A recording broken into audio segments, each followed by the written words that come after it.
to episode 512 of the Super Ultra Podcast Arcade for January 17th, 2026. I'm one of your hosts, Daniel Nicholson, and with me is my co-host, Dominic Stallworth. What's been going on, Dominic? All right, man. Just getting through the new year. This year is not, I would say it started off great. I mean, we came off a bad year, and going to this year. I mean, not that I thought everything just really better, but calendar flips over, everything's gonna be instantly better. Yeah, we're still good. It's gonna be. It feels like it's gonna be a long year, another long year, maybe, man. So we're still in the bad place, Dominic. Yes. Yeah. So let me just get right to it. For sports, for me, sports is in the bad place for me too. So.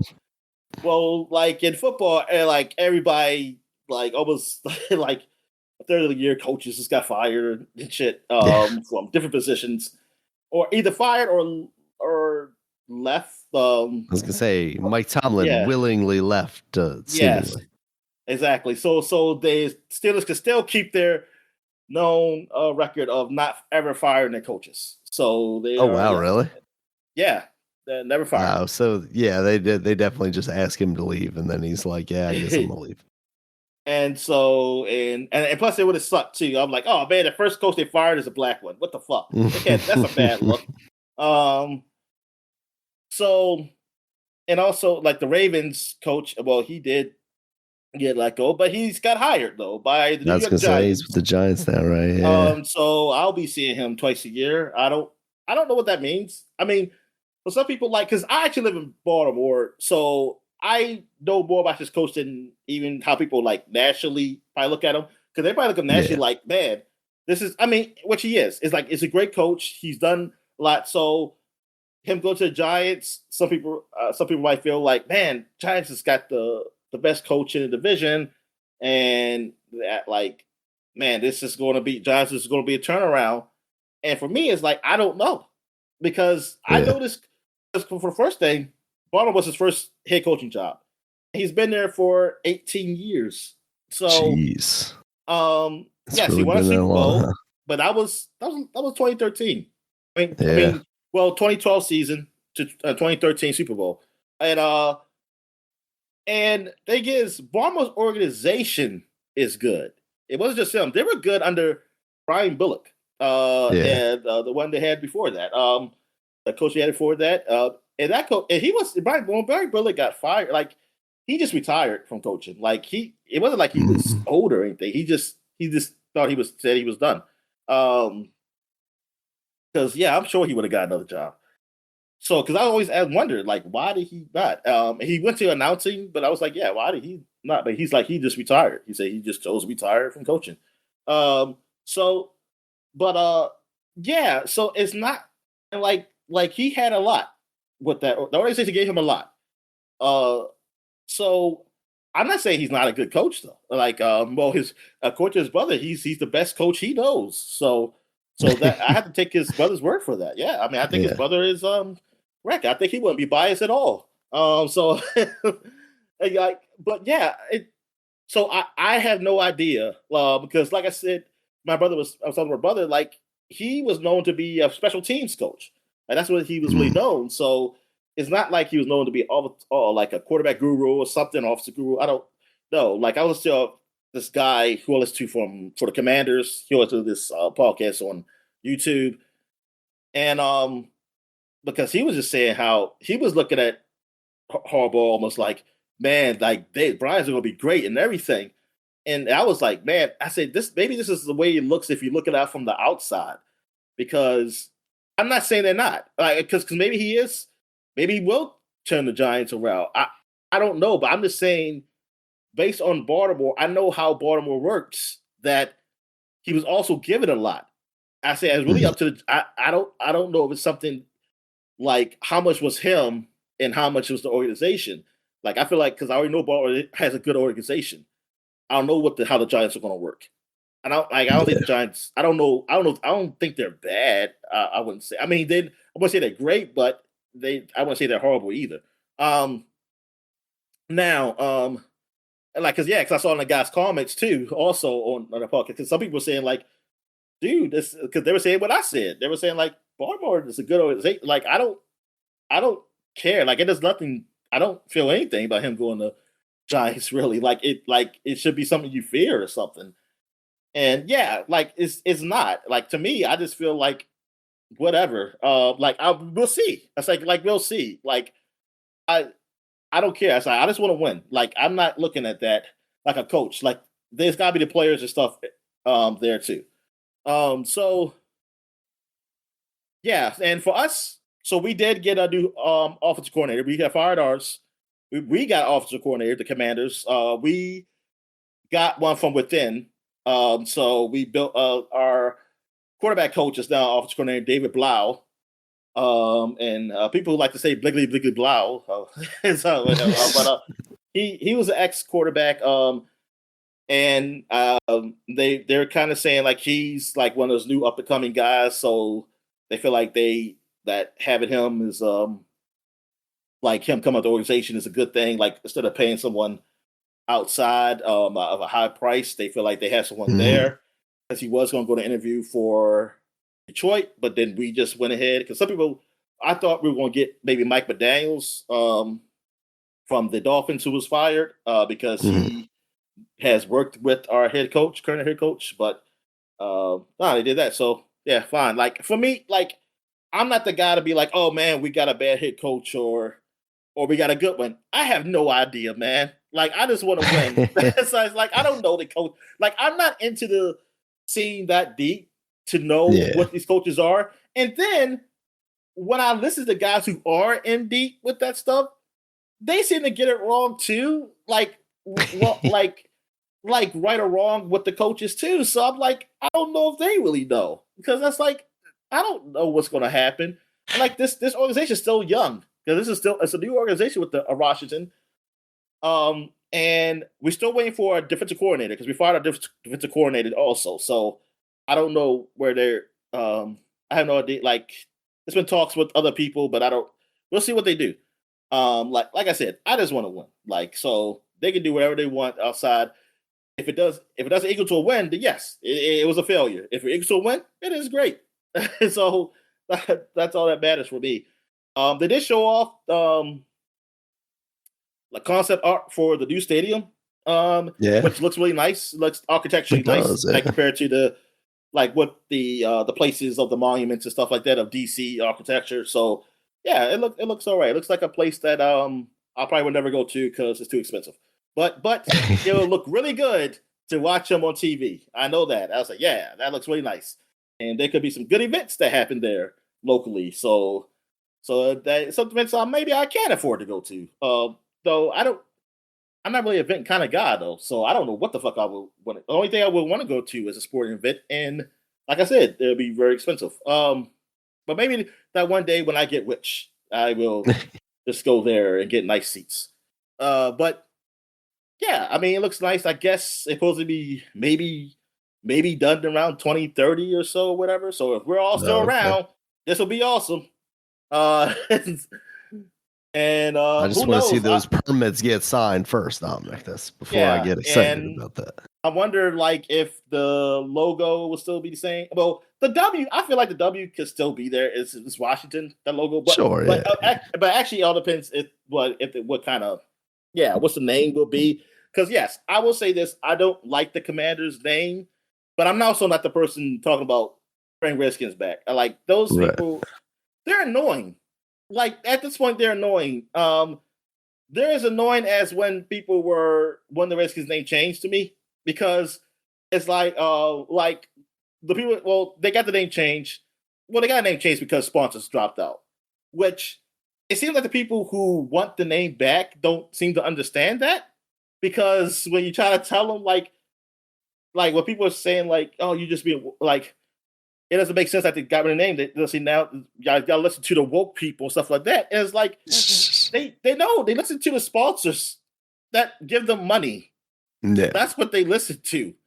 I said, what naive world do you live in where you think they give a damn about what people say? Like the people were protesting that name for years. Now, like I said, I personally think not really. Most people don't really care. I think it got big politically because of a group that made it big. And now, but thing is, sponsors dropped out. They had to change the name, and I don't blame them for that because I wouldn't want to fucking deal with that. And then you lose the money. Hell, yeah, it's like fine. We gotta change the name. I wish you would have picked a better name, and that's what I'm really rooting for is them to pick a better name, like just a better name. Yeah. I know it's not gonna go back, and I think it's stupid to even like keep like the energy, like the energy just to keep saying it is weird to me. It's like why waste your time on this? It's like first of all, it's a sports team. It's a game. Like either move on. If it really like this, if it's really that much that you hate that happened, leave. Like leave the sport. Just don't care about it. Don't watch them. Don't let it stress you out too much, man. And if you're a person like, because I love football, but then you're going to have to move on to that. Like maybe go to therapy or something to help you with the situation. I don't know. Absolutely not that. Because that is a problem. Like I'm sorry that hurt you so much. Like, look, man, I love Redskins too. I got a lot of Redskins stuff too, but at the end of the day, it's just a game, and I just move on. It's history. It's like, I mean, it's still there. The history is still there. It's like they're not erasing it. And like they don't say, well, we never won 3 Super Bowls. Like we didn't exist in the NFL until Commanders like definitely whatever. didn't. You're right. So it's like whatever. Anyway, what we got here? So yeah, they have that. Playoffs started for football. First round, it was great. It was a lot of good games. The worst game was the last game. The Steelers versus the Texans on Monday night. Horrible. It's what we all thought. A lot of people thought. Because the Steelers, they get there, they get taken out the first round, but it's an ugly game. And it's like it wasn't even like I wish Baltimore would have made the kick. If Baltimore made a damn kick, that game would have been more competitive. I'm not saying Baltimore would have won. I think it was a good chance they could have won, but I wouldn't say they won. But it would have been a better game, man. That game was awful, and it's what I thought was going to happen. And I was like, well, I'm glad it was like the last game. I mean, it sucks that it was Monday night because that's the only game. But then I don't like. I don't think they should play Monday night anyway. I don't know why they want to do this whole playoff thing. Just play everything on Saturday and Sunday. But anyway, you got Patriots won. They're going to the second round. You got the Bills won. They beat the Jaguars. Close game. The Bills are like an underdog against the Broncos. So and this is big because this is the Bills. They don't have Patrick Mahomes or the Ravens in front of them. So this is like people saying like, yo, this is Allen's chance to win a Super Bowl. Like he has no excuses now. I don't think that's probably not fair because their team is not as good as some of the teams they had in the past. Though last year the team is similar to last year because he didn't have like that many good receivers last year either, but they still got there. They still got to Patrick Mahomes. I mean, they got to the championship game. Just lost to Patrick Mahomes. But so we'll see. I don't really like. I'm not really rooting for the Bills. I mean, I got nothing against the Bills. I'm just not really rooting for them. I'm not really rooting for anybody. Like I'm just watching. The Bears won. They upset. They beat the Green Bay Packers. Well, sort of upset because Bears were technically go home. But I thought Green Bay would beat them. But the Bears, hey, they showed like they're resilient and they came back on them. Like Green Bay had a nice lead and they squandered it. So I give it up to the Bears. And Caleb Williams, who is a local guy as far as local in like the DC area local. Yeah, good for him. But the Bears have a good team. Like they have a really good team. And because people thought they would be better last year. But the organization, like the people, like the coaching staff and stuff wasn't that good for them last year. So now they got a good coaching staff and they're looking really good. See, and like that's what makes it look like that's how good Jane Daniels was to me because it's like he made our team better. Yeah, it wasn't like he masked all the problems with our team. Like, and I'm not saying I mean, someone take it away from the other quarterbacks, but I'm not trying to. Like Bo Nix has a good team. Like Broncos been good forever. They needed a quarterback, and now they got Bo Nix. That was a problem with the Bears. The Bears needed a quarterback. They got Caleb Williams, and they still were good last year because the coaching wasn't good. Now they got good coaching, and the team always had players around, so it's good, and that's good, especially for a young quarterback. That's great to have. And with the Patriots quarterback, Drake May, who might win MVP, it's between him and the guy from the Rams, Stafford, who the Rams did win. They beat the Eagles. Yeah, they knocked the Eagles out. So new champion this year. Drake May, second year. They build around him. Like they got a new coach. They got players around him too for the second year. And Patriots are doing great. And so it also tells me how good Jayden Daniels was. Like he came to this team that really had problems. Like especially defensively. Like defensively we sucked. And offensively, we were okay. We only had like one receiver who some argue like he wouldn't be a number one receiver on other good teams. Like he will be number two probably. And that and he was able to take this team to the championship and like to the national football national league champ. That's a national league. Talking about baseball. The NFC Championship game. And it's and that's crazy. It's like, man, this guy, like he really was that good, and him being injured really killed us. That really showed, like, man, we really need to get some things done here because we like if this dude getting hurt. I mean, look, get hurt regardless is bad, but that also shows that we can't have everything relied on him either if he's here. So yes, they are going to have to do a lot of changes in the offseason. And hopefully the new coordinator will help. Even though I find it funny that Kingsbury got fired because I feel like we had a lot of injuries this year. I mean, you lost the best player we have on the team who literally took us championship game last year. And we had other injuries too. But you fired Kingsbury. I was like, I didn't really think he deserved to be fired, but hey, whatever. Well, technically he wasn't fired. It was for him. It was also like it was almost a Thomas situation where hey, they agreed to part ways. Mm-hmm. But thing is, it's like yeah, he agreed to part ways, and he's looking for another job. It's like you don't look for another job. You don't quit and look for another job, especially NFL. Like you just stay where you at, and then if somebody hires you, you leave. Right. Yeah, you just finish your contract early. Either you pay it off or whatever. Anyway, so we're gonna have this work, but yeah, the second round, as we speak, is just starting for the Bills versus the Broncos. Then you have let me pull up here. You got Bills, Broncos. You got 49ers, Seahawks. Yeah, the 49ers. I'm sorry. 49ers beat the Eagles. I apologize. Yeah, there was. Yeah, that's my friend's favorite team. So I know he's happy. And the Rams are playing the Bears. That I'm curious to see how that happens. Some people are thinking the Rams are going to beat the Bears. The Texans are playing the Patriots. I guess the Patriots will win. I haven't watched either of these teams. Those two teams. I never really watched them. So I have no idea. I mean, the Texans have a great defense. Like they got a Super Bowl winning defense. It's really up to the offense what they can do. I mean, that's what it feels like. Like that defense is great that the Texans have.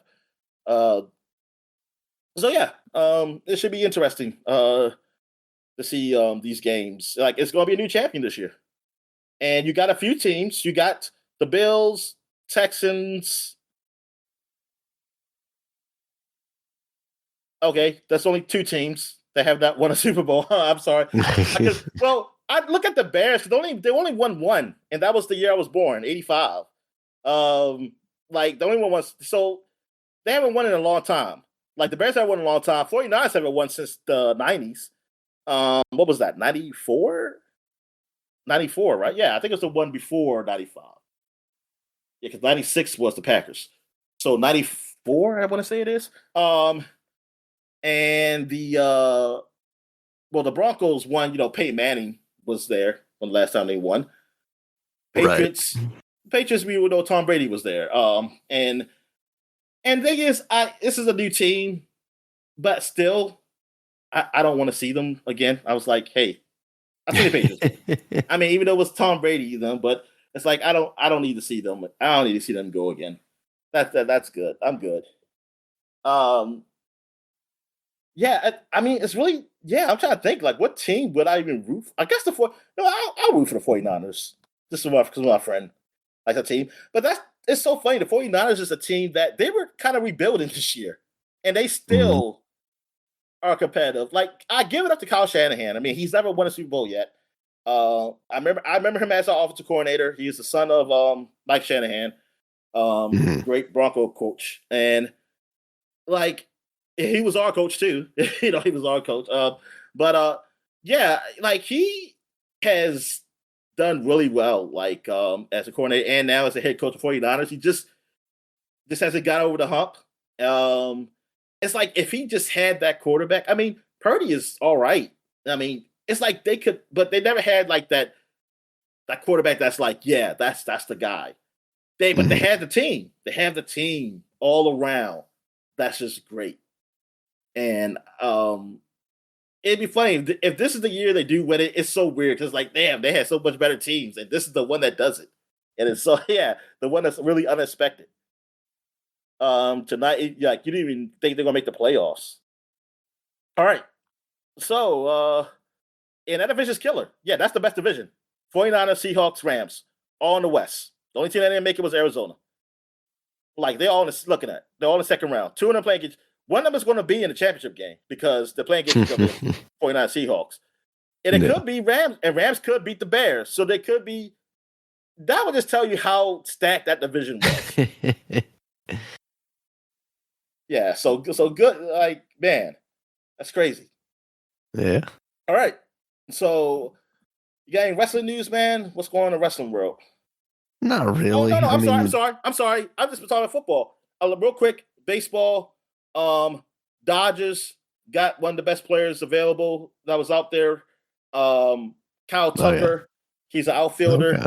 He was on the Cubs, but he was on the Cubs only for a 1-year deal. I was really hoping that, man, can the Cubs get a contract for him for the end of the year so he won't possibly go to the Yankees or the Dodgers, and they couldn't do it, and that sucks because the Dodgers got him. So, a lot of people are just like, why are we even watching baseball anymore? And some people want to lock out because I think it's coming soon. I think next year it's a possible lockout if they don't get some deal with the players done. Oh boy! So we say, lockout. They say, fine, do a lockout because now people are saying they want a cap. And here's the thing, but I think people want a minimum cap, not a cap as the max, but a minimum because.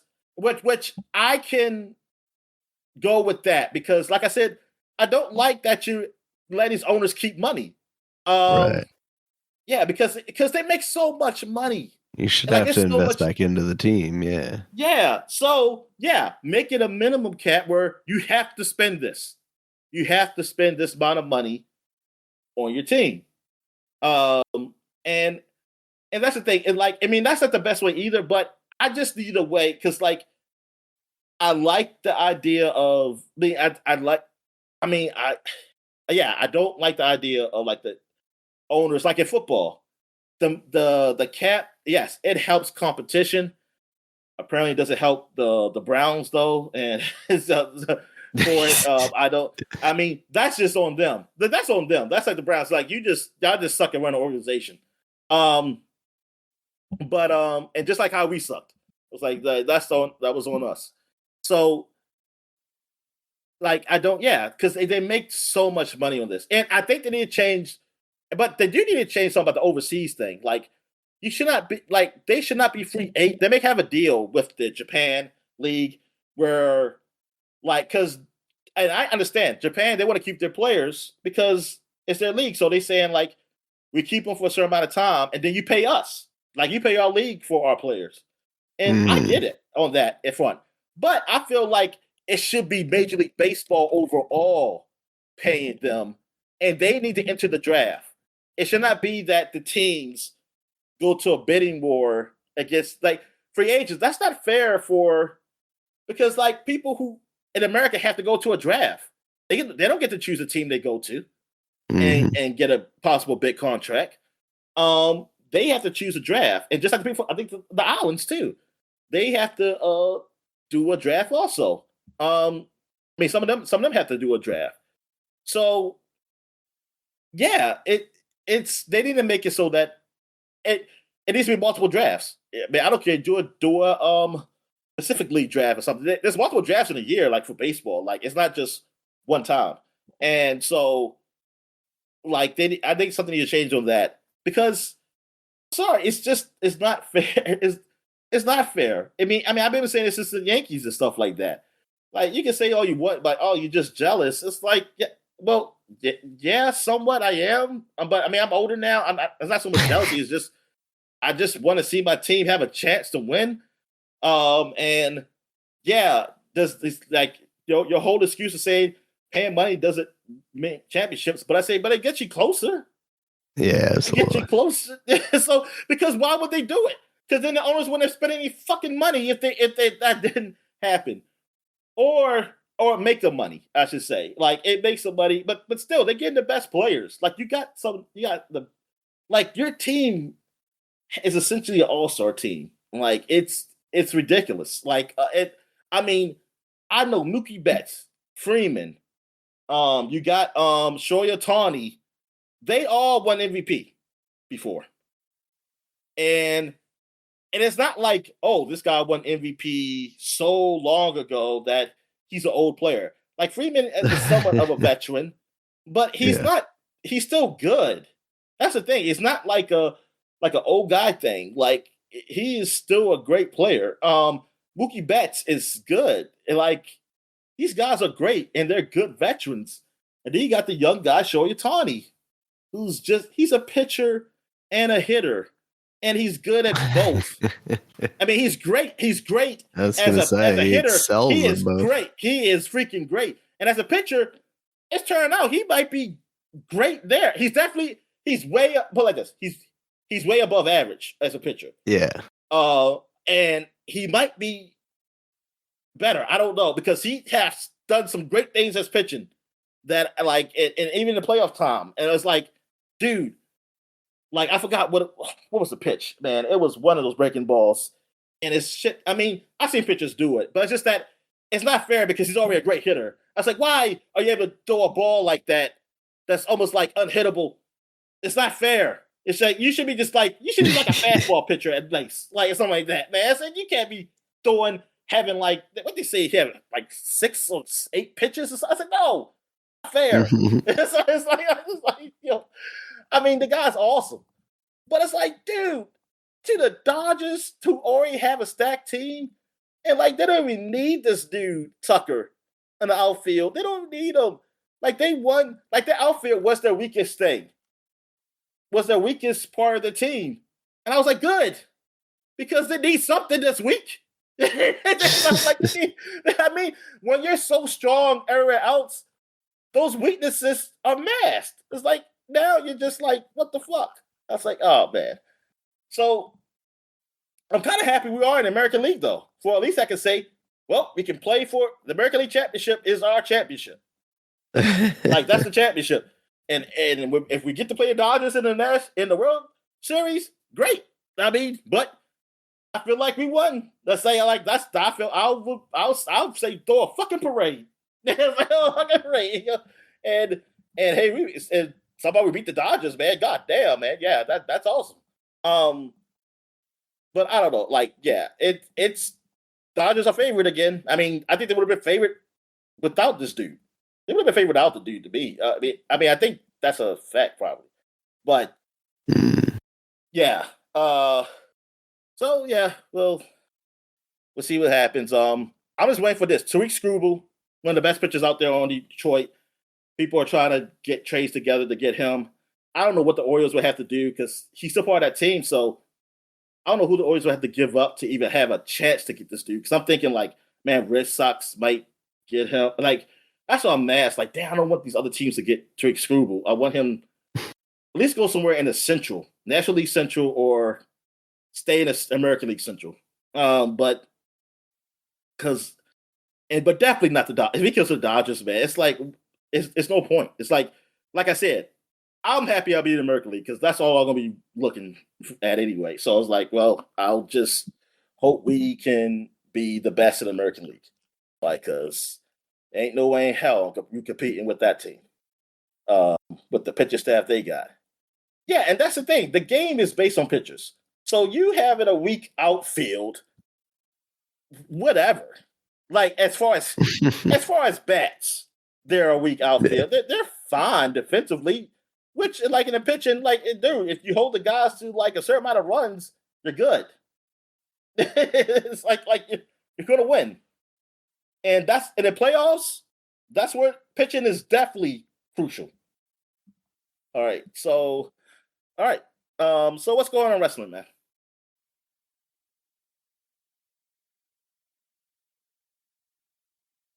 Did I cut out?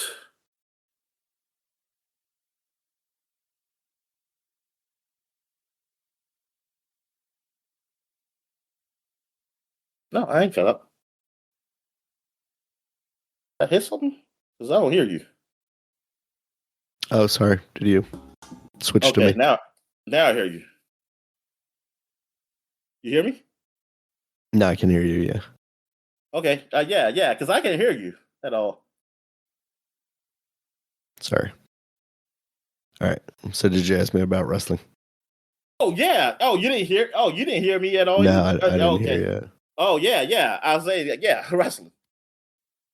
Yeah, I mean, there's not much for me to say about wrestling. I haven't really been following it that closely. The Royal Rumble is in like 2 weeks, but I don't really know where we're at. Drew McIntyre did beat Cody for the title. That's kind of exciting because that means they've got to actually do something, hopefully outside of the title with Cody. And hopefully that means more interesting stories. So we'll see.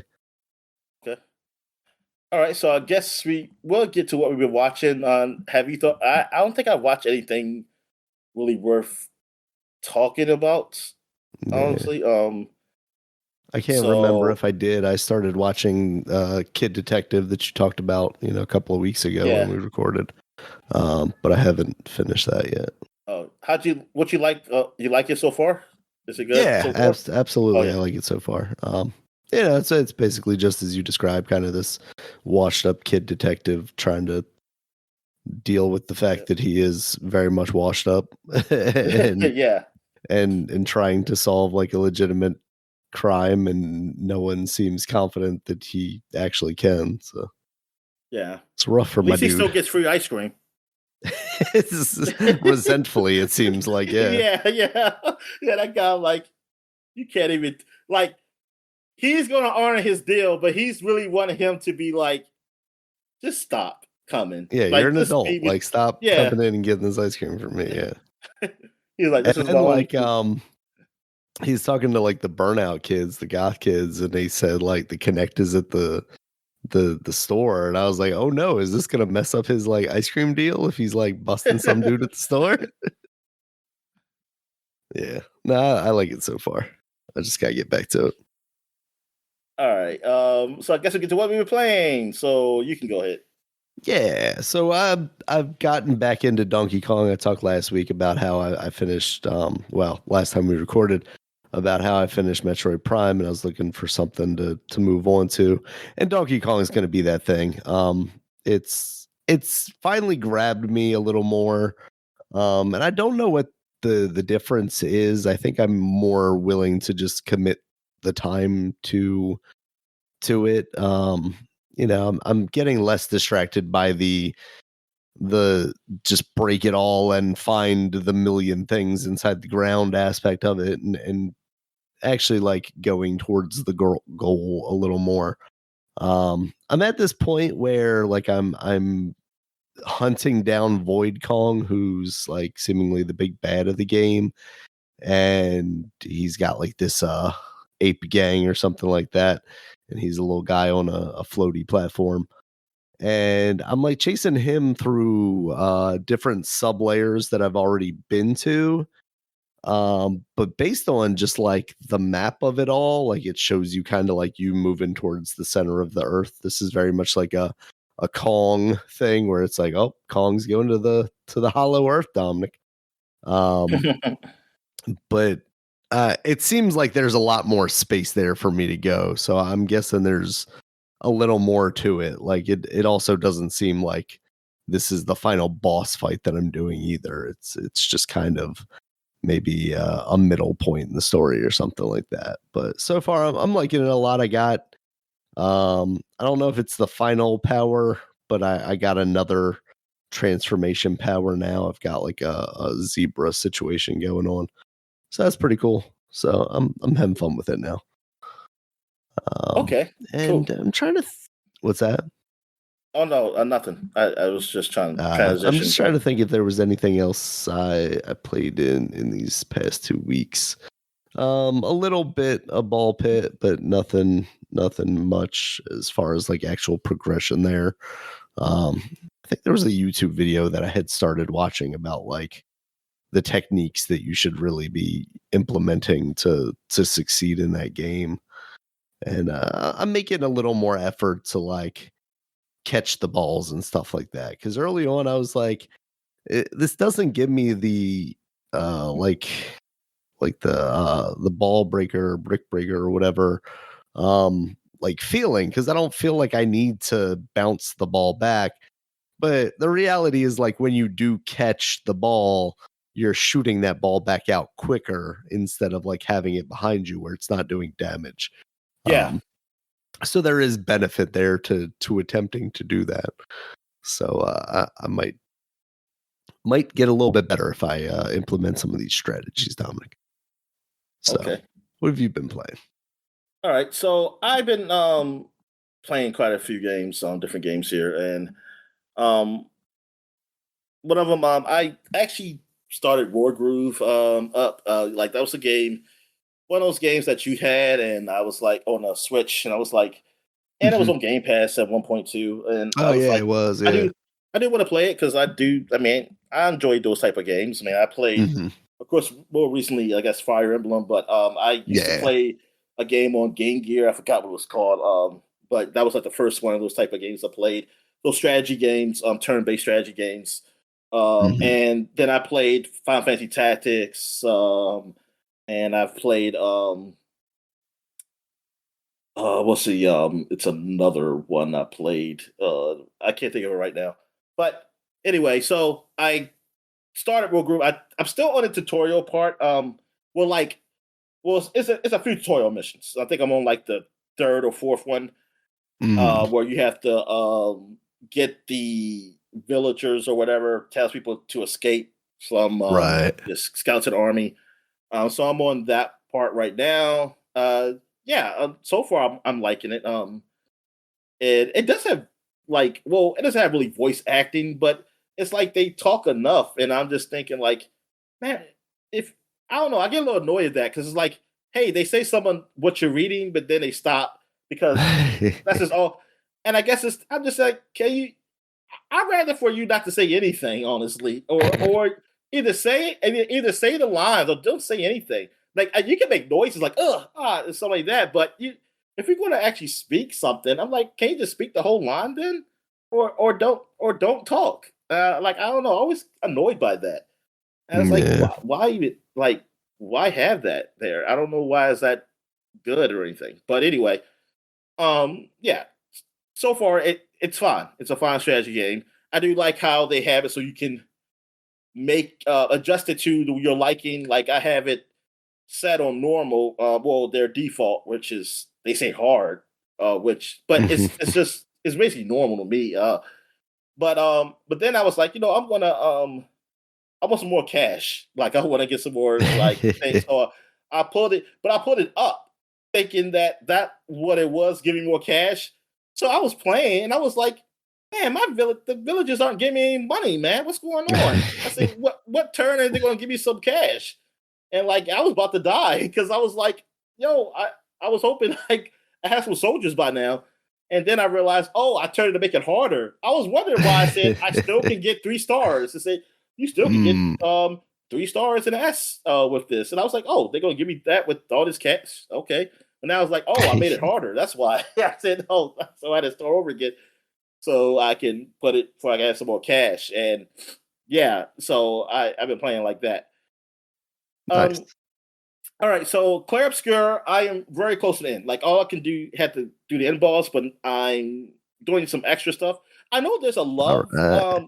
You can have a romance with somebody. I don't All know right. Yeah. really call it a romance. Maybe just fuck them. But Flirting. but I think it's with 2 of them, and I was like, I want to go with At the same time? Asian. No. Oh, okay. I want to go with the Asian chick, but I haven't got anything. I don't know when that initializes it, and I'm thinking, did I miss by chance? Because I already turned down the other girl, and I'm at a point in the story where it doesn't make sense for her to have a chance with the other woman anyway. Now, because Right. I mean, with the first woman who came on to me, because I turned her down, so I was like, oh, nah. I mean, I really turned. I mean, I turned down in, like a nice way, like I'm not feeling it, feeling like doing something, whatever. Yeah. But now I'm thinking like, darn, I should have did it. And this game, you can't save multiple save points in one playthrough, which that I do not like that. I think that's stupid. And so I'm like, well, I gotta go look on YouTube and see like what happens. I know I don't think it's a sex scene or anything. I mean, I have no clue. I don't think it is, Yeah. but yeah, I'm just curious, like, what's the story? Like the dialogue is there. For Yeah. it or What are whatever. the story implications Yeah, of that? yeah, and like maybe the other one with the Asian chick, she maybe it's later. Maybe it's later. I have no idea. Because I didn't want to look up the spoiler, but now since I'm near the end, maybe I might as well and just see like did I miss the window or whatever. Because I'm like, yeah, it don't make sense. And of course, the other one's a girl. She's like what 15 or something, so they don't have that Yeah. there. This ain't Japan. So I stop this. Like they don't Also, do that in isn't she Japan your either. sister? The younger girl? Yes. Yeah, Yeah. yes. No, no, well, no. She's not really related to you. Oh, really? No, because you it's adopted. You're technically Okay. adopted her with your sister. Gotcha. Yeah. I think I mean, you might already know the story, but I'm not trying to spoil it for everybody else. So Yeah. Okay. Yeah. No, I mean, just from what I played at the beginning of the game, I thought that was the impression that it was. But oh okay. yes. No. She's like your adopted sister. She's not your blood sister. Not by blood. Understood. Yeah. Because her family died. Her family because they got gamaged or whatever.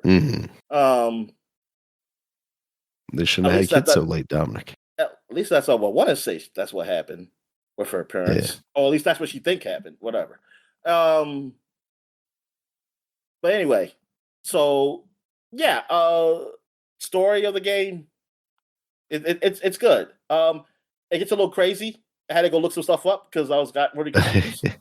And I think I was getting frustrated because I was like, questions were still being answered. And then they finally got answered. They got sort of answered for me. I still don't understand some stuff, but I don't want to spoil too much. So, but yes, game is good. It's a well done game. Like as far as gameplay and story, like I really like it. Nice. Also, what else have I played? I played some. Oh yes, damn. You know what's the actual title of this game? The last Academy game. Like what's it called? The 100 Line Last Defense Academy. Gosh, such a good title. See, you need to, like it's one thing to like translate, like okay, translate the real title, but also make a good title over here too. Like that's all. That's all I ask for. But okay, so I am closer to the end now. I don't know how many endings have I done. I know there's 100 endings. I've done a lot of them, but I got to unlock a point where I couldn't get past until I had done other endings, so I got to a point where I can go back to one of them. There's 2 locked ones, so I think I have to complete something in this one to get to the other locked one also. But it's like I'm really understanding what's going on in the story. I mean, there's still some questions, but a lot of questions are being answered.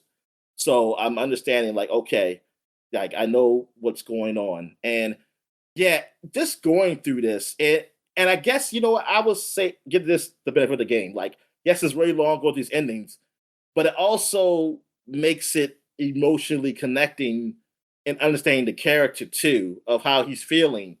Because like at one point, um, like spoiler alert, because I'm sorry, this is not a popular game, and I know everybody's not going to be playing this, so spoiler alert to anybody who really wants to play this.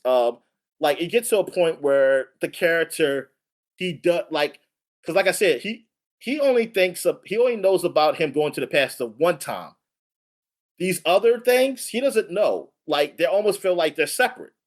Like these other lines, these other lines and the time, like the timelines, like they almost like feel like yeah. So each time is he doesn't know about these other timelines. He doesn't know about the one he came from.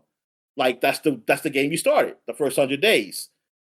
So now I'm at the point where you meet someone. Well, the girl, one of the girls who is with you, apparently she's in a loop too, but she recognizes it before you do, and then she brings you in the loop because in this one timeline, I'm actually did something really different that she never seen before, and I kept freaking like bothering her about because she knew some stuff, and I kept bothering her and watching her and stuff. So she finally told me that she was in a loop and that I've been loop, like everybody's been in loop too, but that it's like in that you like I've been in a loop like you, but I remember like you usually don't.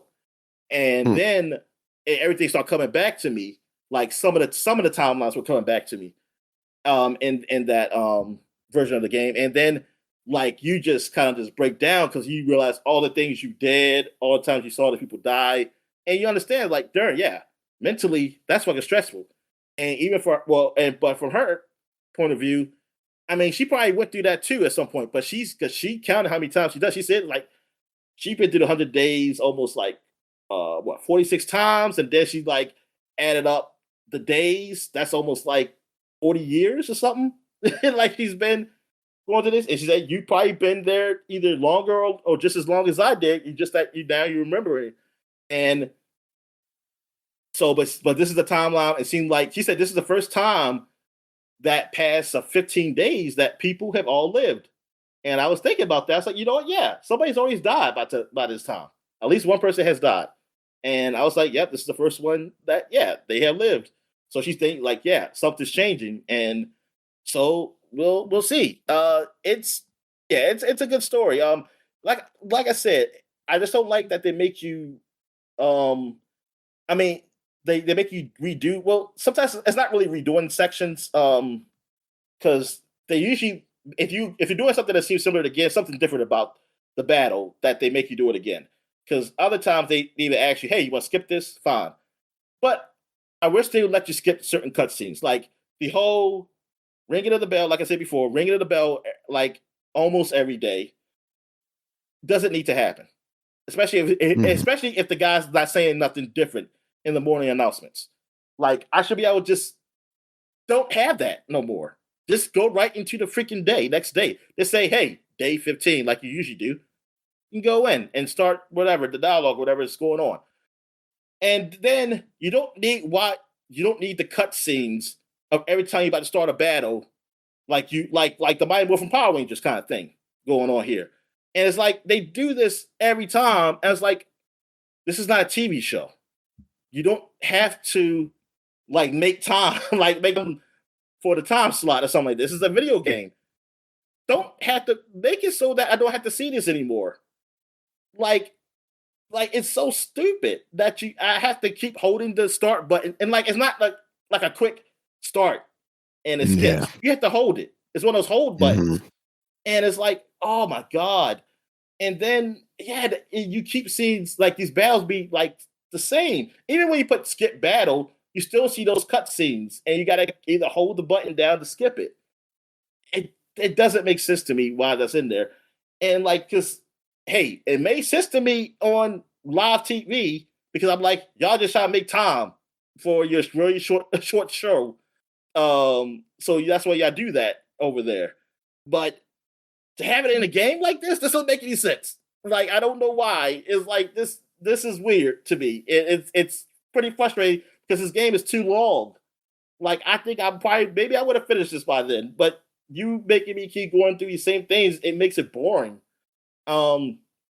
It takes too much to me, and yeah, it makes, I mean, not boring, but it takes too much time that I want to move on to something else. Like, it's too draining. And it's like, come on, man. Like, I want to just get to the story and keep it going here. But other than that, man, it's good. I mean, it's really ambitious in the way they did it. I mean, I like that, but it's yeah, this is a little things that really cause problems. Um, Also, I played some more Diablo 3 on the Switch. I haven't finished the DLC, but I did move on to a Mhm. new character, so I'm gonna try. I'll use this character for like the season stuff, seasonal stuff they have, like events and everything. Um, it's a portion of the game like adventure mode they have where you might fight these bounties, and I talked about this before. You do bounties, do whatever, all these other things, but you usually you can do it by yourself, or you can do it with people online or friends, wherever. But like I said, I don't think it's a lot of people online for Diablo, so every time I do search for people, I don't see nobody, so I just have to do it by myself. It's probably more people on PC of doing that game, but whatever. There's no cross play because PC is all keyboard. It's keyboard and mouse on Diablo Right. 3. They didn't switch to controller till Diablo 4 on PC. Um, and I don't know if the Switch version is cross play with PlayStation or Xbox. I'm not sure. But anyway, I picked the new one of the newer characters, which is like a voodoo guy. Mhm. Like he had these powers, like some of the powers he had one like he could raise like these dead like skeletal dogs or whatever that go Oh, attack cool. people. He also has like a regular attack where like he shoots blow darts, you know, and then he has an attack where he throws vases that have spiders in them, and the spiders go attack people. Yeah, it's interesting. It's like something different. That's like okay, because yeah, the character who I played before was what was she, a monk? I think she was like a some female monk or whatever, and she had what kind of power she had?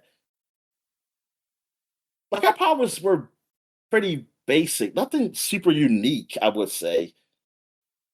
I mean, she did have one power where she can like bring up a form, like almost a cop, not somewhat of a copy of herself, but it's like a type of um aspir sporitorial form or something like that. And darn, I played her so long. I don't know why I don't remember her moves. I mean, because they're not super unique. I mean they're all right, but they're not as unique as this. Like now I'm like, damn, I wish I had picked this character. So I was picking somebody different. I never played with her before. I mean, she's fine.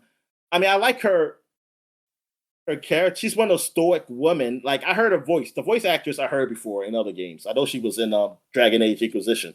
Um, but I like how when she talks to the other guys in the group, like which is funny. With this guy, I like his gameplay, but his dialogue, I'm not really big on. I mean, he sounds like what you think, like a an African voodoo guy. You know, he talks in Mhm. very slow, like English not his first language, so he talks very slow and um, I mean the stereotypical way that you think of that, and yeah, and this particularly don't really care about that, like what he really says. I was like, yeah, is that I don't really like care about for that character, but I do like his powers and everything. Um,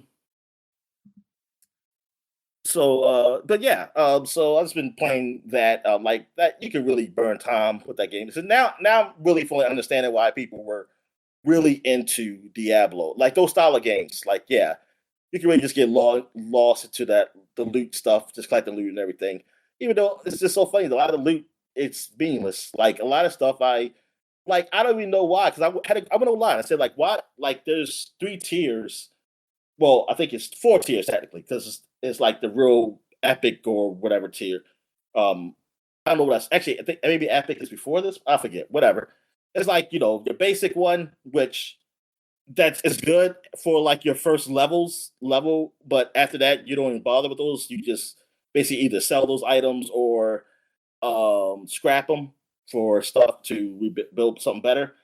Then you got your blue tier. Then you got your yellow tier, which I think that's epic. And then after that is like an orangish one, which is like the highest powered one.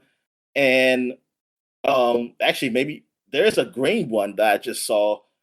Maybe that's like after like maybe around the high level ones, but I don't know. Well, those are the ones I usually see. Those are the main ones I see. Was those first 4? The green one came real late in the game, but I've been getting blue ones a lot too. That sometimes the level is higher than what I have of my epic or orange one, and I'm just thinking, but it's not as powerful because it's not as rare. It's just rare, but it's not as rare as those. And I looked online. I was like, when is it like worth to have a blue tier one? Like, when is it like worth? And like people say it isn't. It never is. Like once you get to a certain level, like blue tier is just there for you to sell and just scrap. It just feels like that. I guess. I mean, that's the game. Is that the game, or is that just something that just happened that way? Like, because it's like, why did you give it to me? Like at this point, I never get that. Like I'm at a point in the game where I have epic gear on, right? And so, but I get it if I'm not getting epic gear a lot, then eventually the blue tier is going to be higher than what I have, so I have to put it on. But it never gets to that point. I always find epic gear in enough time where I will never use a blue tier one. So that's why I feel like why they even have it. It's why is it even here? Yeah,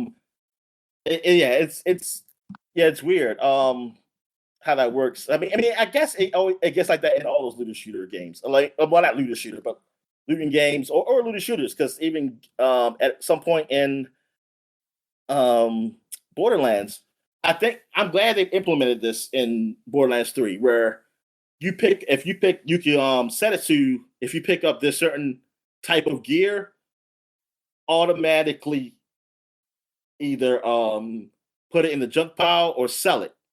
And like they'll make it money. It'll just turn to money. You don't even have to sell it. It kind of automatically sell. So you don't have to carry it and take it to sell somewhere. It just turn to money. And I was like, wow, that makes things so much easier. Because like I'm never going to use anything that it's like my gear has to be this color or nothing. Like it has to be this or up. So and that's cool. And I don't know if they have that in at least in Diablo 3 or anything. Because I would just say, hey, make it money. But maybe the whole inventory stuff is part of the game. Which, man, like compared to because I played some Path to Exiles, because that's like that's the competition for Diablo, and it's basically closer to Diablo 2 than Diablo 3. It's like a good in between of that game.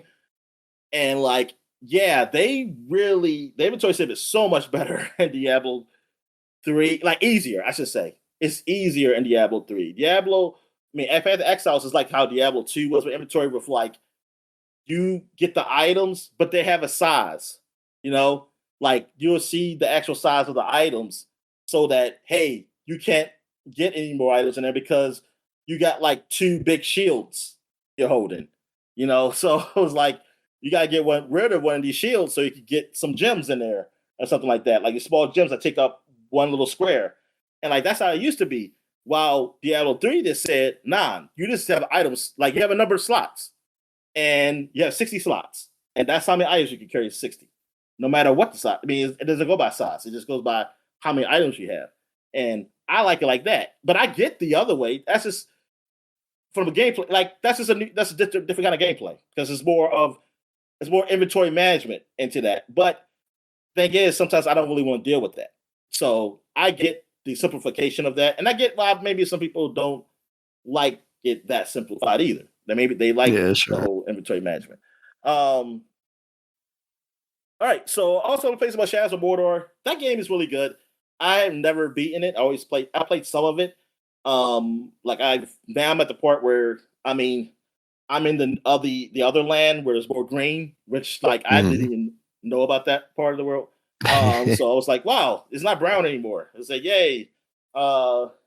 And I also got the power where you can control the guys now. And so I like the idea of them controlling orcs and making them rise the ranks and like helping them from the distance. Like if they like got to do like there's a mission and they're trying to rise the ranks by killing another orc, I can help them from a distance and everything. And I like controlling like different orcs and like them supporting you. Yeah, it's a lot to this game, man. That whole system, the Nemesis system it's really good. Like I like the idea that you think you killed a guy, then apparently they might have survived. They come back kind of broken, but they say, "Hey, you took my eye out, or you did this to me, but I'm gonna get you," even though I don't remember them because like I killed so many. That's like you're nothing to me. But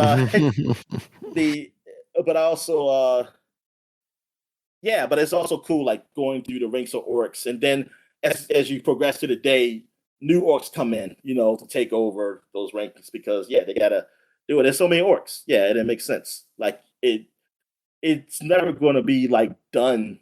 Like you just kill everybody.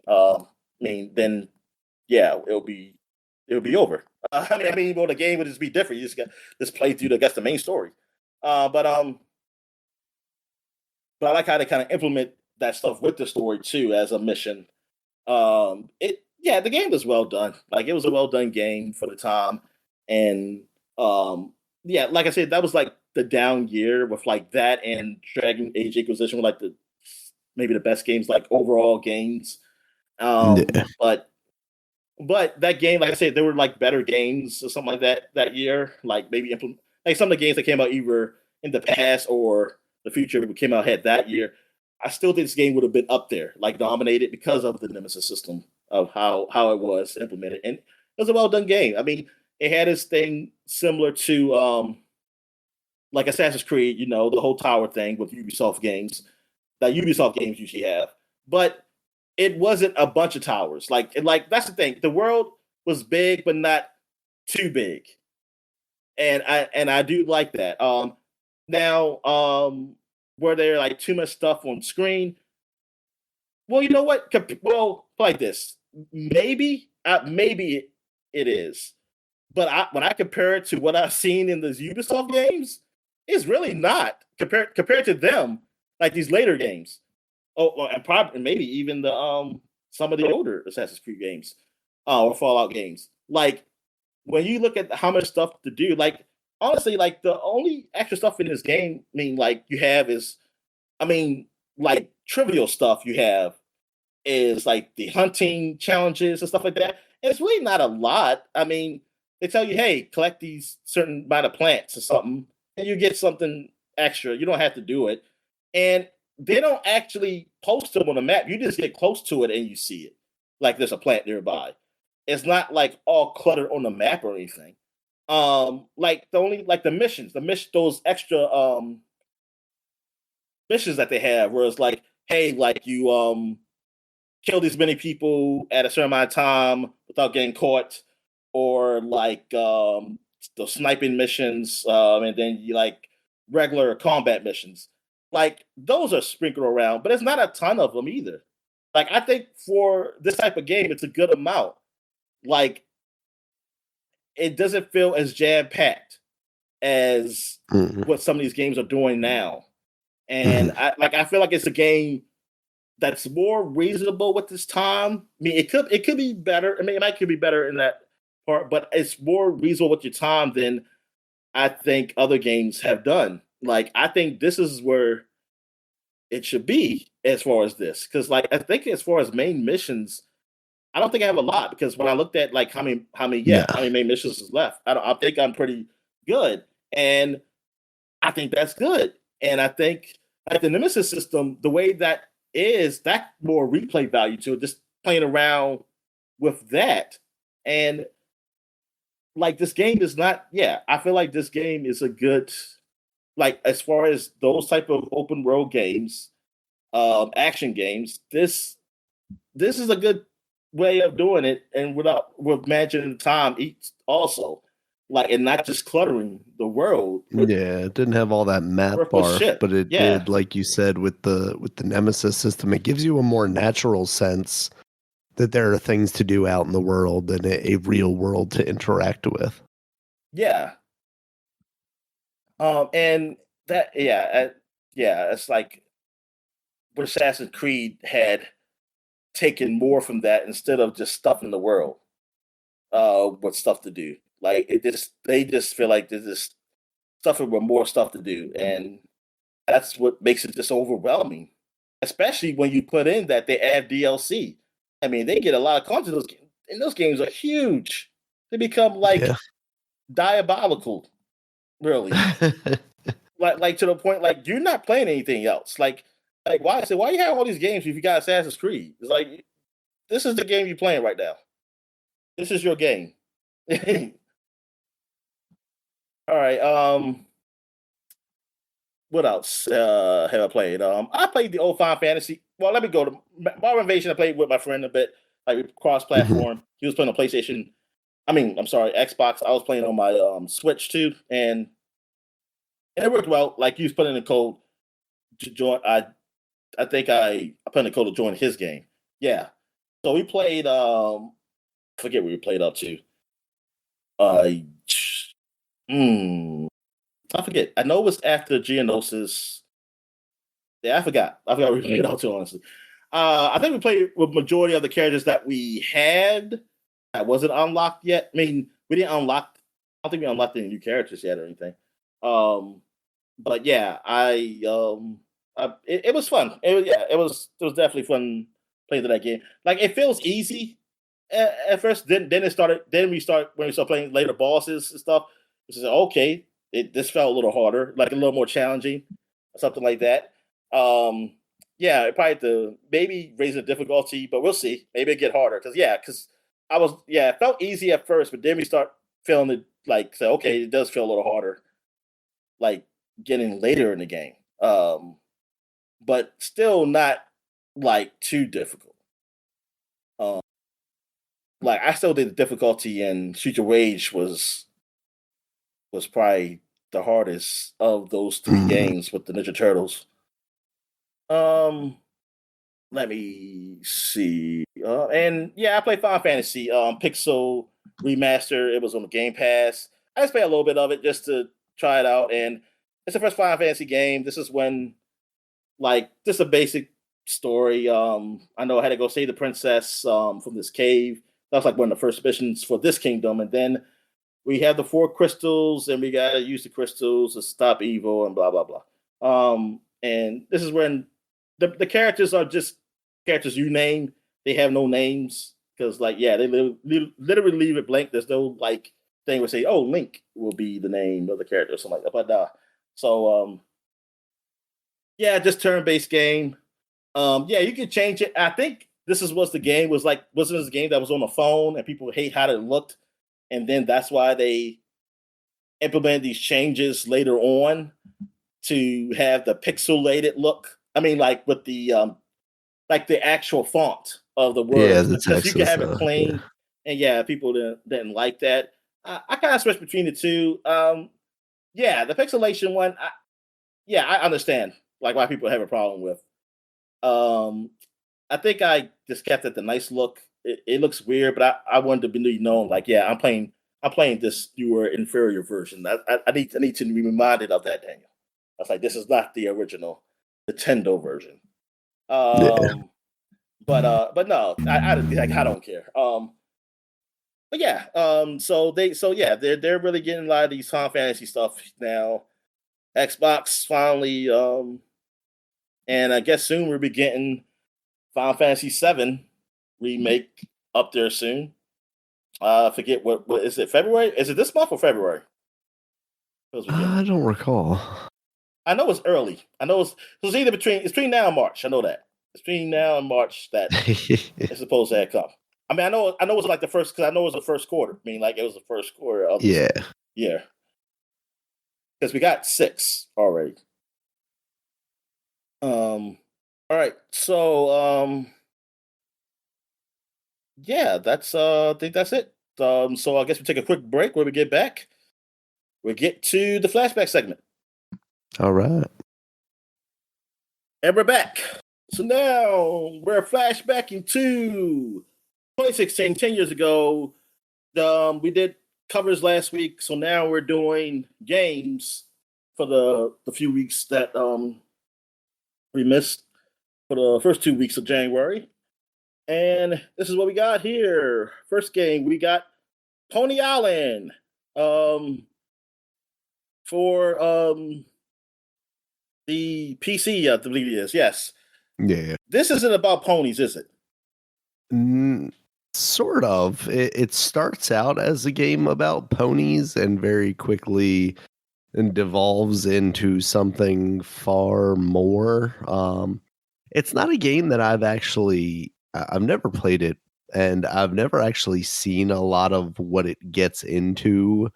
But my understanding is there is far more underneath than what it appears to be. The wiki describes it as a metafictional game where the player interacts with an old arcade cabinet called Pony Island and discovers that the game has been corrupted by Lucifer himself. So I think that gives you some kind of indication of what you're getting yourself into with this game, much like Frog Fractions. It's definitely not My Little Pony. You know, no. Well, I mean, there's some no. But yeah, I remember this game from Giant Bomb, and I think specifically Jeff Gerstmann at the time kind of getting into it. But it was always a game that they mostly talked around because they didn't want to spoil, where the game goes too much. Much like a Frog Fractions similarly. But it always seemed don't like remember a Frog Fractions. cool kind of thing. It was another one that like initially seems almost like an educational frog game, and then turns into a whole slew of other things. I don't even think it's like one other thing. It just kind of devolves into many different games and gameplay styles.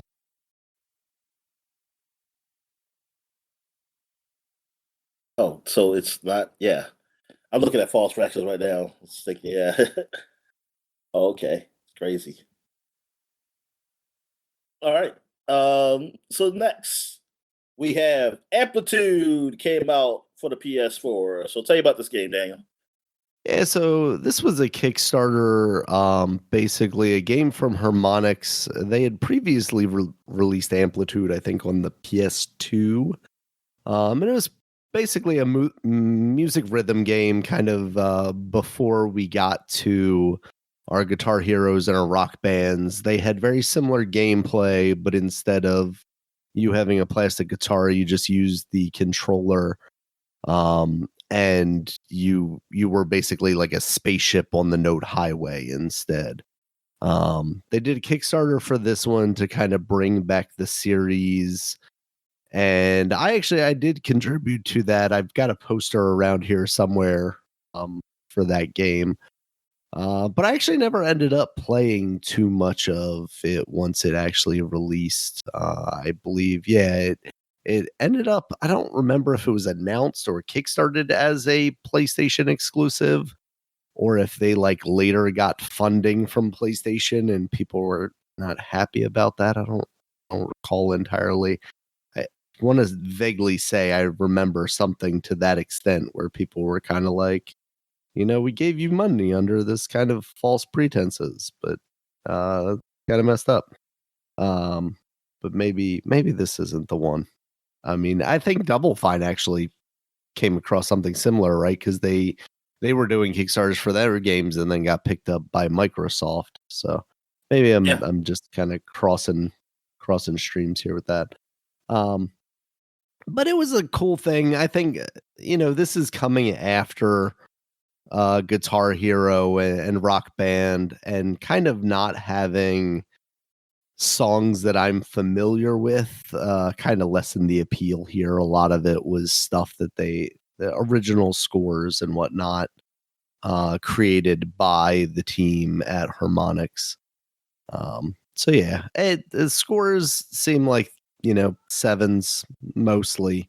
So I can see why maybe I didn't spend too much time with this after it, but this was the early days of Kickstarter where it felt like, oh, I'm helping make video games.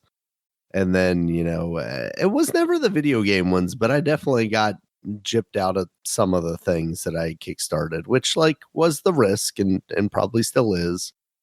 So I eventually very much fell kind of out of the loop of looking at Kickstarter and seeing what kind of creative things were posted there.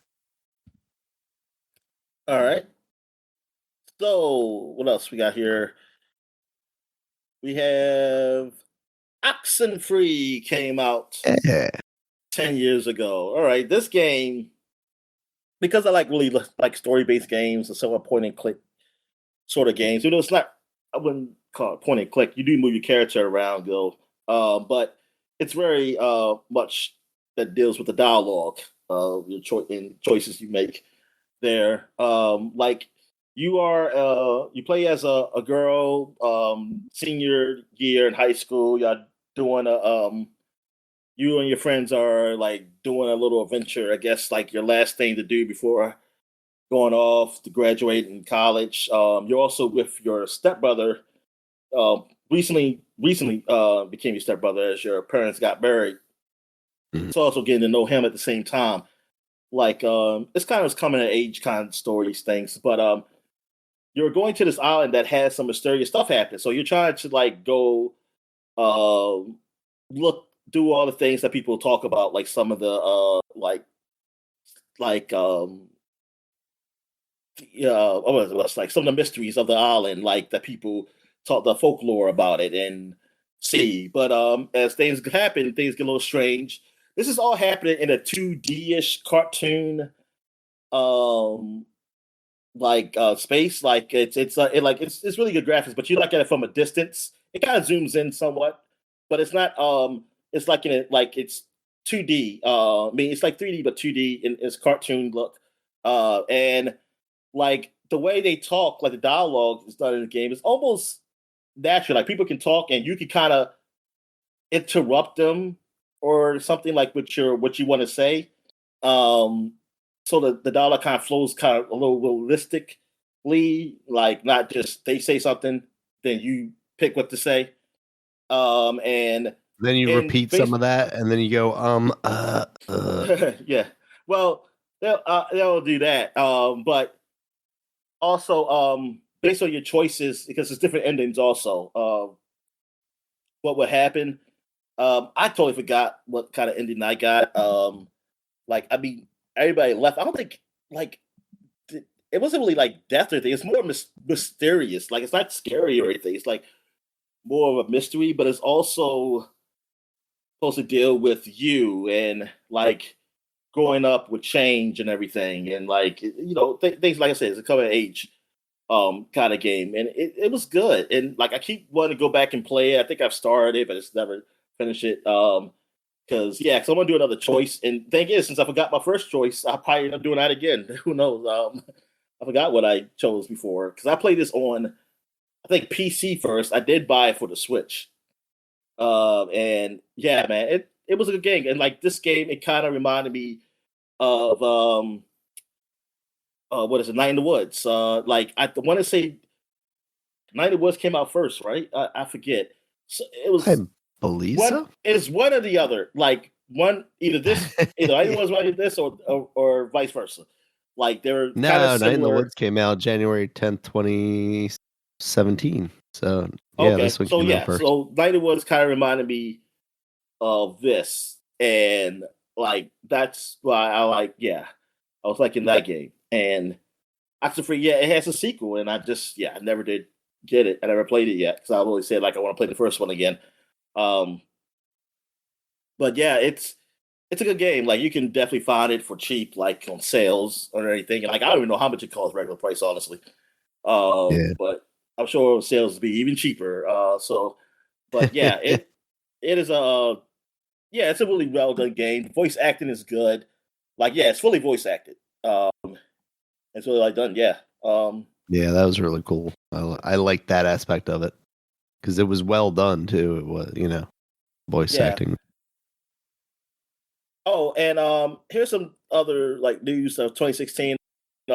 Activision Blizzard announced that they have acquired Major League Gaming. Uh, so I don't know how big that is now.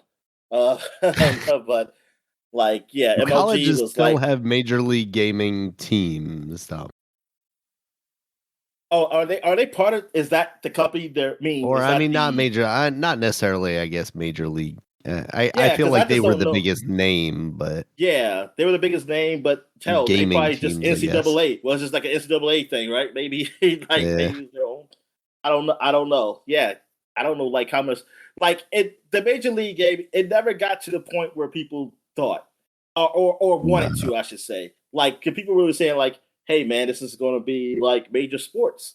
Like, people going for this. It never got there, and yeah, it, it it never probably got never off will. the Ocho. Yeah, and maybe it's okay. I feel like it's okay. It's just like you don't strive for that. Maybe don't strive for it to be that. Yeah, Yeah, like have that. Yeah, have different expectations. Like expectations to be a little different.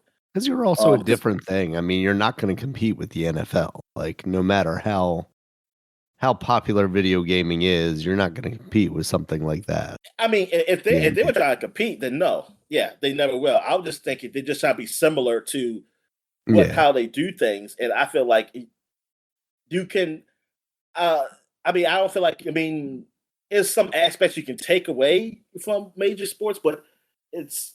But I don't feel like you just can be that, like what that is, yeah. and I like I don't want you to honestly, especially the way sports is now, because I just feel like you're just gonna have gambling in there too, man. Like, hey, bet I was on gonna say what this what they want to do, betting like team who's gonna it goes for the gold. yeah, like Marvel Rivals, who's gonna win? Deadpool. Like how many points you think Spider Man's gonna have? Which Like how many skin kills? for And Miss Invisible? Are they gonna?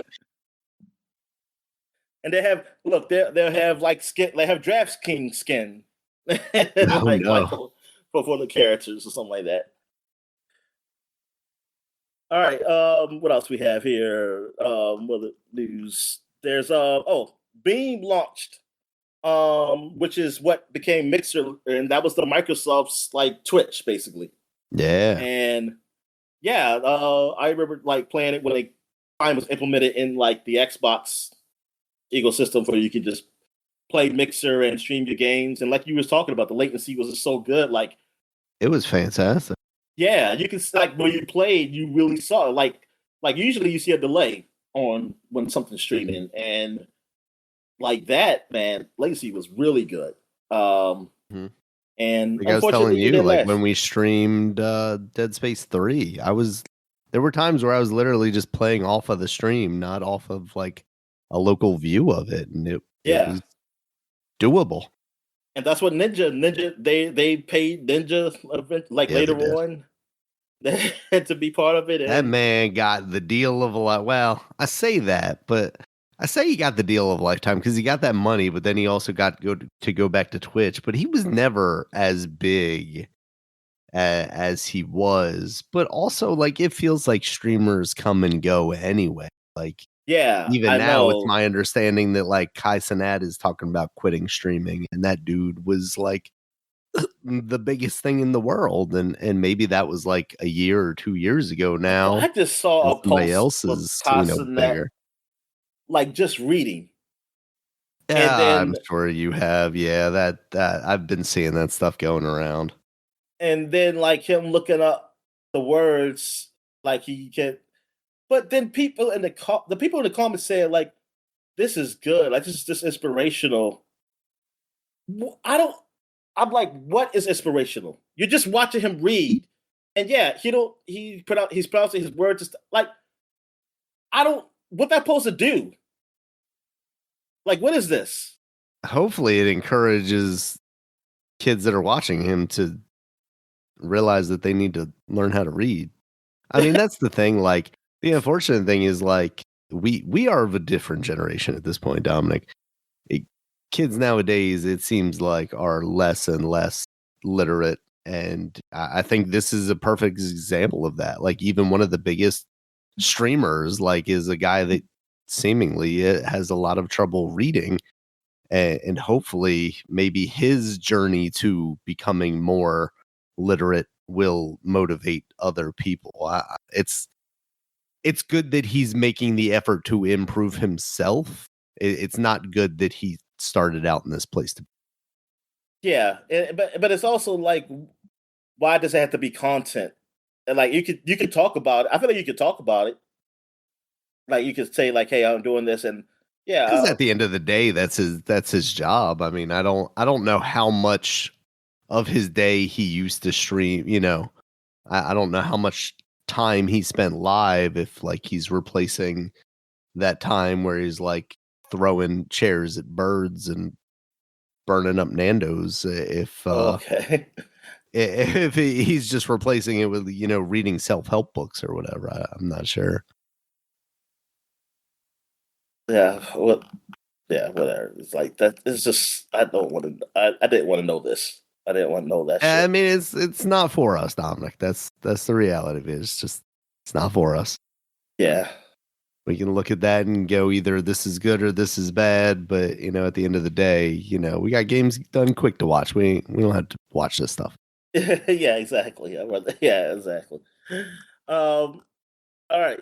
So, also last news, better news of 2016. Electronic Arts introduced Origin Access, a new subscription service for Windows.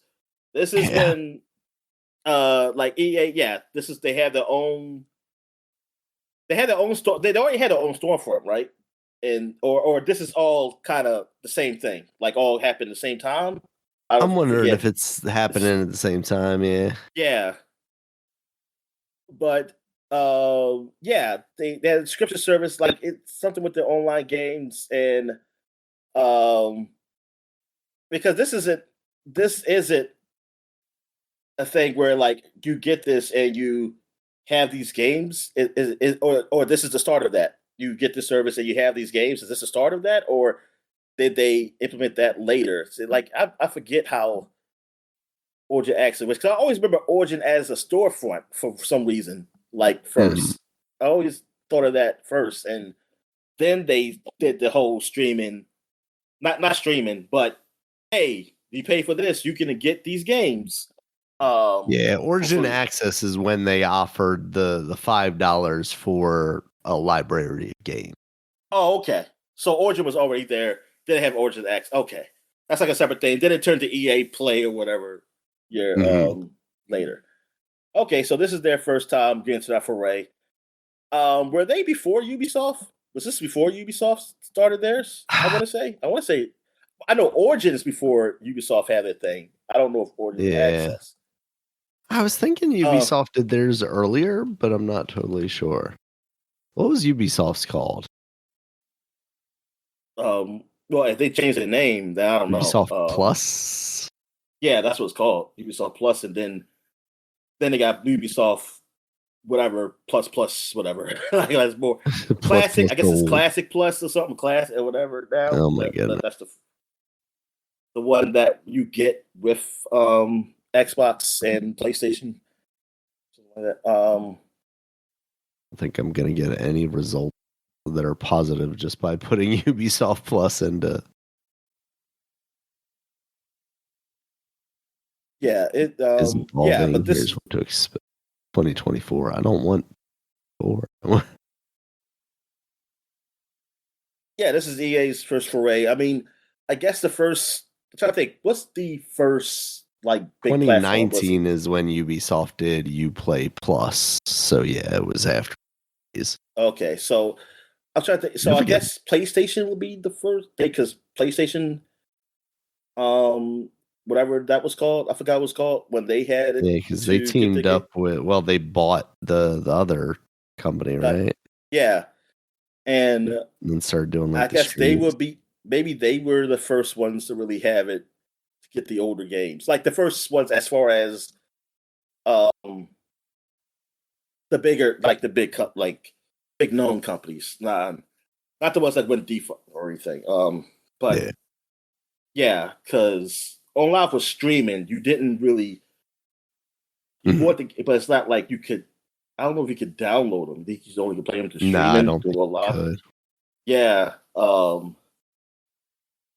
And PlayStation, they had it. Say, oh, you can stream, and then you could download some too on your PlayStation console. And then later on, it did some PC. All right. So that's it for 20. Excuse me. That's it for 2016. So now we're going back 20 years, 2006, and let me go through the news while I'm up here. A little bit of news that happened. Take-Two Interactive acquires Irrational Games, and with Irrational Games, they for the BioShock series. So this is before the first BioShock came out. They were working on it, and yeah, this is when they first partnered up with them. Yeah, Take-Two. Yeah, Take-Two. This is when they were getting bigger. Like Take-Two was becoming like huge. I mean, they were like already getting a lot of companies, other game companies under their belt, and like because I always take Take-Two, always like 2K and Take-Two is like they're one the same. Like basically, like I don't know how that name came about. Like Take-Two, I don't know what that even means. But I always got confused because I always say like, oh, they're part of Rockstar, but then you have 2K games. They probably Take-Two. It's like who's over who, and like I was like, whatever. Bandai Namco Entertainment. They merged with Namco. Oh, it became Bandai Namco. Excuse me. Bandai Namco Entertainment America has become a thing because Namco and Bandai had combined. Like this was the merger. They really loved each other, and then they spent some time together, and then a stork came. Yeah, so then became Bandai Namco. Like Bandai, every time I say Bandai, I always think of Power Rangers. Always because I always think about them. Namco, of course, I think about Pac-Man. So I think about Power Rangers and Pac-Man are together. Appropriately even so. Though now it's like I just think about Dragon Ball Z. Yeah, like Namco. And apparently, like even though Tekken is part of it, it still seems weird, like saying Bandai Namco. Like Namco, yeah, but it's like Bandai Namco. It's like what? All right. What games have come out? How do we not have a Power Ranger in Tekken, Dominic? What's going on here? Yeah, I don't know. Although I think Power Rangers are maybe owned by like Nickelodeon now or something. Yeah, I think you know why? Because the Power Ranger game that definitely wasn't. I don't think that wasn't a Bandai Namco game. Yeah, I think they're long sold to somebody else. I just remember like toys, like Bandai Toy, like Power Rangers or something like that. Electroplankton came out for the DS. So what is this game, Daniel? This was an early DS game. This is still kind of when we were starved for content on the DS. And a lot of people got into this. Electroplankton was less of a game and more of like a synthesizer musical instrument.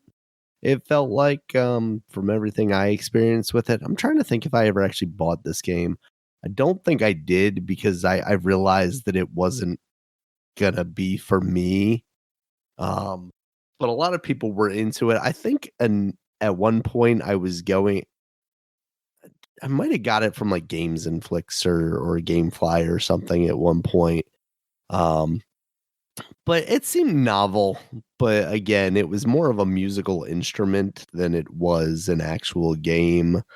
And in a lot of ways, kind of a demo for the features of the DS because you use the touch screen, you use the microphone, all of that stuff to just kind of diddle with your there's a microphone guy. on the DS. Only time I remember is when if a game says something like blow into a microphone or something. Exactly. And I was like, oh, So, yeah, they do have like a full year. Yep. Yeah. So it seemed novel at the time, but not necessarily something for me. All right, so that is it for 2006. It's time. I mean, it's January, man, and nothing Yeah. came out in 1996, 10 years ago. I mean, 30 years ago. Yeah. Yeah, it's because like early, yeah, right after 30 years Christmas, yeah, ago, it's it was quiet. like there are times when video games come out. Now, video games just always come out. Back They then, it always was come like, out. all right, Yeah. it's about the holiday. Now we're going to see video games again. Right. I didn't So that is highlight it, it. Dominic, but was Ape Oh, Escape 3 a big deal? it probably was because this would be the Was Ape Escape last Ape 2 Escape. even a big deal? I hear people I don't talk know. fondly about Ape Escape, but I never hear anyone Three talk was about got 2 or yeah. 3. It got 77 on Metacritic. Game Informer gave it 8.75, but Electronic Gaming Monthly gave it a 6.17. I don't know how they get that score, but Edge gave it a 7 out of 10. But we know Edge is very uppity. Um, Yeah. the GameSpot gave it 8.2. GameZone gave it 8. IGN gave it 8.3. PlayStation Magazine gave it a 3 out of 5 stars. Um, so yeah, maybe it's okay. It's the last Ape Escape on PS2, I guess. Well, at least Yeah. numbered. I hate to drag out this segment, but I didn't highlight 25 to Life, but we were talking about it briefly before we started recording. And I vaguely remembered it, and now I'm seeing it, and yeah, like it was an online game. Like it was basically, Grand Theft Auto, but also, using PlayStation 2 online stuff. But I looked at it and the developer was Avalanche, which most recently did Hogwarts Legacy. And before that, the Disney Infinity games. And I'm just like, wow, that is quite the lineage, Dominic. Yeah. But the Avalanche did something else too, because they did something that I actually played a lot of. I was thinking they were the ones that did Shadow of Mordor originally, but that was, I think, Monolith, who I I always put put in Avalanche like that Game same Studios, yeah, category. because that did not. It just showed me the hockey team. All right. They did NCAA College Football 2K3. Talking the Power of Juju, a lot of Disney property kind of stuff. Rage. That's what it was. Rage 2. Oh, they worked on Rage 2. Man. Yeah, Just Cause 3. Yeah. Okay, now I know them. Yeah, Mad Max, Just Cause 3. That's why I've seen their name. Just Cause. All the Is Just that the same? Causes. Wait, is that the same All one? of them. Is Wow. this Well, is this one of those situations where there's like an avid? Yeah, that's the other one, Dominic. oh, what other one? There's Avalanche Studios, which is that one, because I was thinking the same thing. I was like, I swear they did more than this. That's Avalanche Studios. This is Avalanche Software. Oh, they're meaningless then. That should be illegal. You shouldn't be able to do that. You shouldn't be able to have the same name in the same sector, Dominic. Yeah, that's yeah. There's only one Avalanche in video game. Avalanche. What? So they made stuff I didn't play. So okay. I mean, Hogwarts Legacy, like that's. Well, that's the best they've ever done. Yeah. Disney Infinity. Come on. Nope. I know what I said. Come on. Ultimate Mortal Kombat 3. Come on. Apparently What? they worked on that. But they worked on it. Yeah. As well as Rampage 2 Universal. 25. So what? 25 to life. What do you do? It's basically like Cops and Robbers. Dude, this game got online 39 out 16. of 100 on Metacritic. Which is why it's so crazy that they've turned things around and are now putting out, good Hogwarts Legacy stuff. Those guys don't even exist from that team. No, absolutely not. I mean, that just proves how like a studio name in video games doesn't really amount to much, right? Like as much cachet as we put on like Nintendo I guess Studios. think about like studios for movies. Like you don't go by the studio. Like even though they do try that, and say, hey, they try and sell you on the studio. Yeah, they say the studio that bought you like Jurassic Park, and then then they'll show like some crappy movie. Like, hey, I just not think of a Universal crappy movie. I just can't like think of like. You can't think of like one because you're just thinking of so many at a time. Yeah, exactly. It's like because I gotta think of what studio they were from also. But yeah, exactly. So like, yeah, I don't go by like movies saying like, oh, because this picture is part of that, and that was a movie I like. That's obviously, hey, that's good content. Like that movie should be the same. Yeah, Universal Studios done Oppenheimer, and so it's just as good as Warcraft. There you go. Good even Steve Jobs, the movie which I heard wasn't that good. Which one is that? Is that the one with Fassbender? I'm guessing. Yeah. I mean it got 85% on Rotten Tomatoes now, but I remember when it came out, it wasn't talked about that high. Even 85% high to me. Yeah. Like that must have got locked later.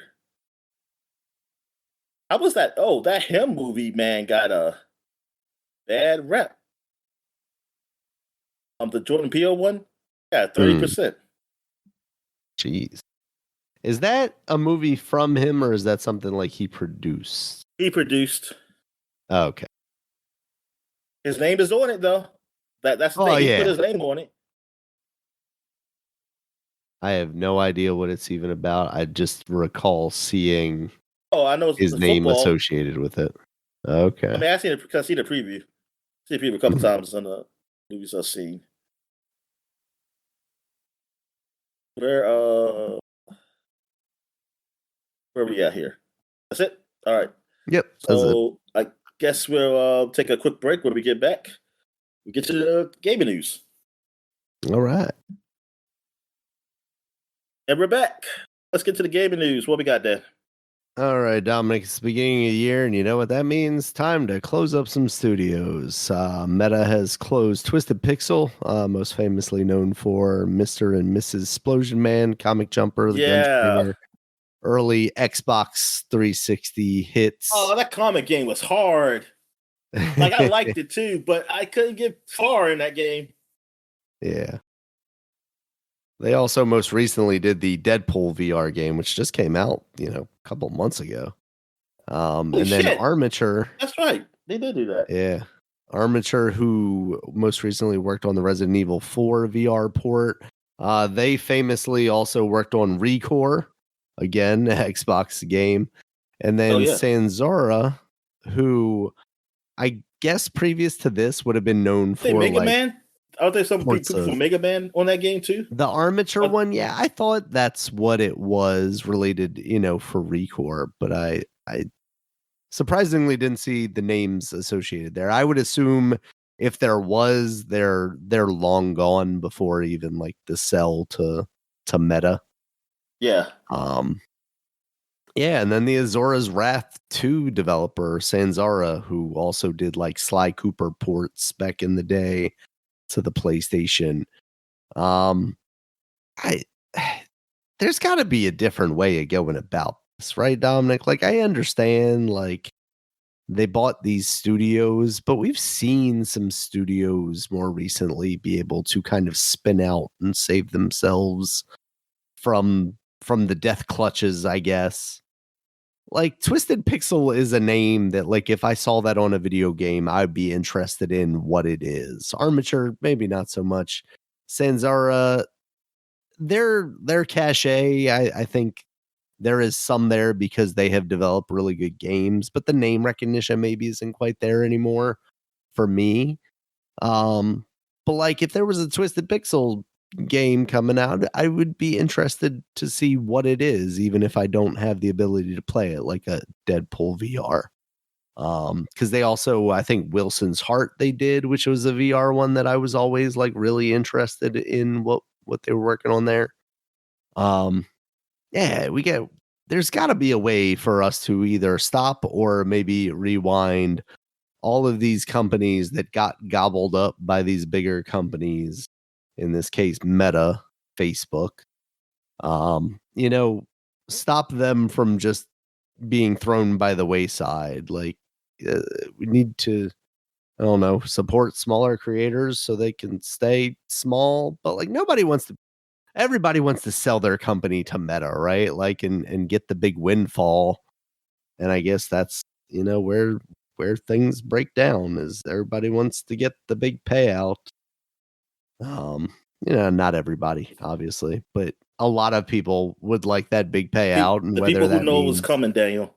yeah, People oh who yeah, know what's definitely coming. that. Um, you know, eh, and in some ways, I'm sure it was like, oh, okay, here's like financial assistance for the studio. I don't have to worry about, making sure I can get these checks out to these guys anymore or anything like that. But along with that comes the risk of this day, and it's just really sad to see studios like this who have name and brand recognition to at least some extent, just basically getting tossed by the wayside. Maybe we'll Yeah, get man. a straight pixel coming out of this, and all those guys will come back and do baby Splosion Man or Splosion Kid or something like that. Yeah, it sucks, especially so early into the year. There's one on here, or one that I didn't put on here, but also Ubisoft is shutting down a studio, which ironically enough, just days beforehand, unionized. Weird. I'm sure that is a complete coincidence and has nothing to Yes, it do is. with each other. Even though, like, Yeah. you usually know like way ahead of time. So it's like, it's like we Yeah. can't tell them yet. Yeah. We want to tell them, but we can't for Yeah. So, reasons. we're already kicking the year off with kind of the same games industry bullshit that we were dealing with a lot last year and the year before, and so on and so forth. So hopefully we all take these lessons and maybe keep things smaller, keep things tighter, and more manageable, instead of just getting stuck in the grind and eventually getting ground up. Um, with that said, Dominic, Microsoft is doing a developer direct, which ironically enough, I think one of these is a game that I thought maybe had been ground up, Fable. Allegedly, they're going to be having some gameplay to show. Maybe that also means a release date of this year, because these developer directs are usually for games that are coming out relatively soon. In addition to Fable, Playground Games, who is working on that, will also be showing off Forza Horizon 6, which will be set in Japan. And then Game Freak, yes, the Pokemon developer Game Freak is working on Beast of Reincarnation, which we had previously like briefly seen out of Microsoft. So they're going to be showing that. Why the graphics on that don't look like the Pokemon game? Microsoft's money? I I don't know, Dominic. Um, that's a good question. I mean, Game Freak has ventured outside of the Pokemon mines before, and they've come up with some interesting stuff. You had Tembo the Badass Elephant in one point. Yeah. I think they've done some other things that I can't think of off the top of my head, but that's always the one that comes to mind. But yeah, I mean, it definitely looks better than a recent Pokemon game. So we'll see if the gameplay can I'm not also. saying it is bad. Just the look of it, like the graphically, is like why It is graphically more impressive. Yeah, I think you can say that.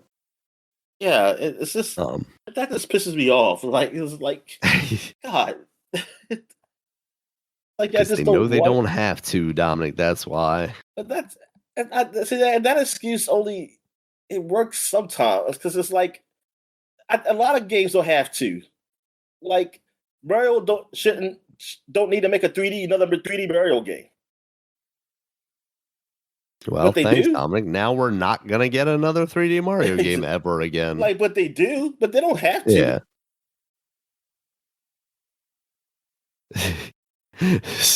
Somebody posted on the Pokemon Scarlet and Violet subreddit, Game Freak made this? Bro, this is Game Freak? And then posted screenshots of Beast Reincarnation. Yeah, as it turns out, they seemingly can do something more impressive. But we'll see more out of this developer direct on the 22nd. There are rumors already going around that there will be another game shown off here. Not entirely surprising because that seems like the way they've always kind of done these developer directs. A lot of times you'll also get maybe like a shadow drop along with whatever that secret game is. I think one of the previous ones was Ninja Gaiden. It didn't get shadow drop, but like Black did. I think that's when they announced Ninja Gaiden Black. And then of course Hi-Fi Rush was one of those games. Which honestly in my head makes you think like you learned your lesson. The side-scrolling game, right? Wasn't that the one that got? Maybe that's the one that they got tacked on. But I was thinking it was like Ninja Gaiden Black. They released the the remake of well, not is it remake or remastered? Whatever. Remaster. Yeah, probably remaster. Because it looked better, but they didn't rework it much at all. So I'm interested to see what that would end up being as well. Obviously, I am very interested in what Fable is. Maybe this year did they make that woman look better, Daniel, for the people? I don't know, but I'm sure somebody will use. They better make her have some double D's and get that dirt off her face and make her. There will be mods for that, Dominic. There will be a mod that will make her just look like Lara Croft. I was reminded of the if she go over her pants, make them real tight. Pants are optional, Dominic. I was reminded yesterday of the video. I'm trying to think if I'm pretty sure I've seen it before, and maybe you have as well. But the guy's playing Resident Evil 5 with his friend, and he's like, "Bro, why does Shiva look like this? Like she looks like Lara Croft." And he's like, "Are you using mods?" And the dude's like, "No." And then it pans over, and Chris is just in a Master Chief outfit. It's very good. I never seen that. I'll have to find it for you and send it to you. It's hilarious. I sort of spoiled it now, but still very good comedic timing out of that. Is there anything out of this between these three games or a potential secret game that excites you, or the idea of it excites you, Dominic? Well, I hope they. Well, because that was we're gonna do predictions. I think next podcast, and because I was going to predict I'm gonna spoil it. I was going to predict Blade will be canceled or something. So I hope Blade is gonna be something announced, like they're doing something. But I guess maybe just announce that the game still exists. The Gears game, I guess, that supposed to come out this year, right? Emergence Day, that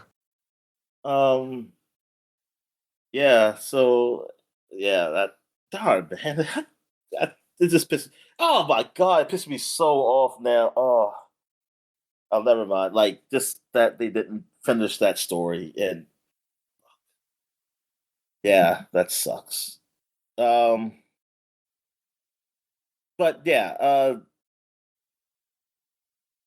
I mean, that's it. Because I can't think of anything else. What have they announced or anything from them?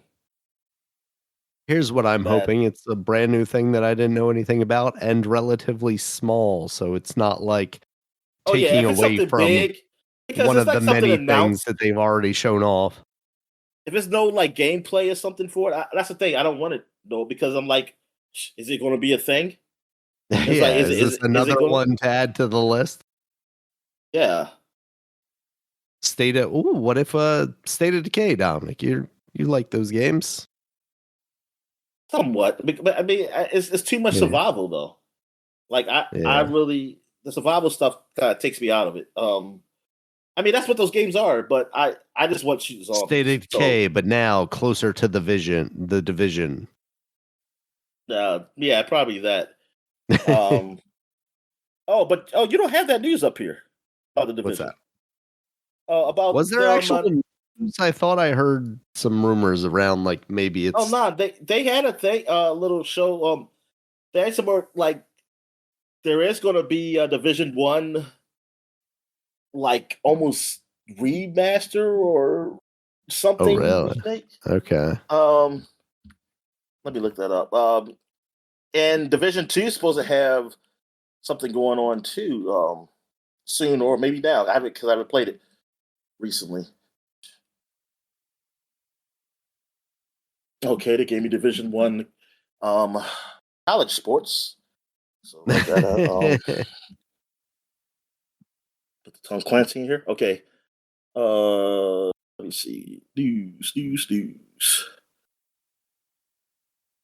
The Division 3 top ball. Oh well, they're working on Division 3. Yeah. Well, you know that, but the top boss leaves and everything else we know about Ubisoft's monster shooter. Ooh, the top boss of Division 3 has gone. They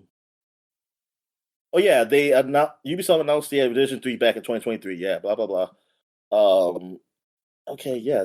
No, talk about this photo you got here with Division 1. I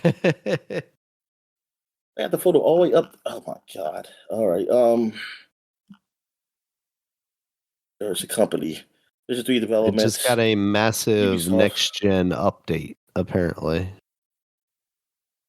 Yeah, the Division, the definitive edition, was spotted at events alongside strong rumors. Yeah, definitive player edition. demand That's what for it was. A proper remake.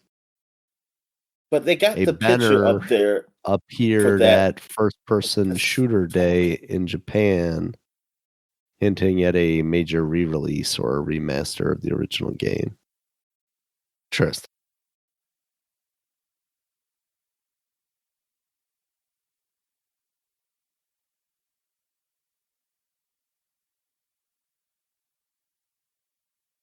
But Division 2, yeah. Division 2 is getting a game-changing new mode. Yeah, here it is. Okay.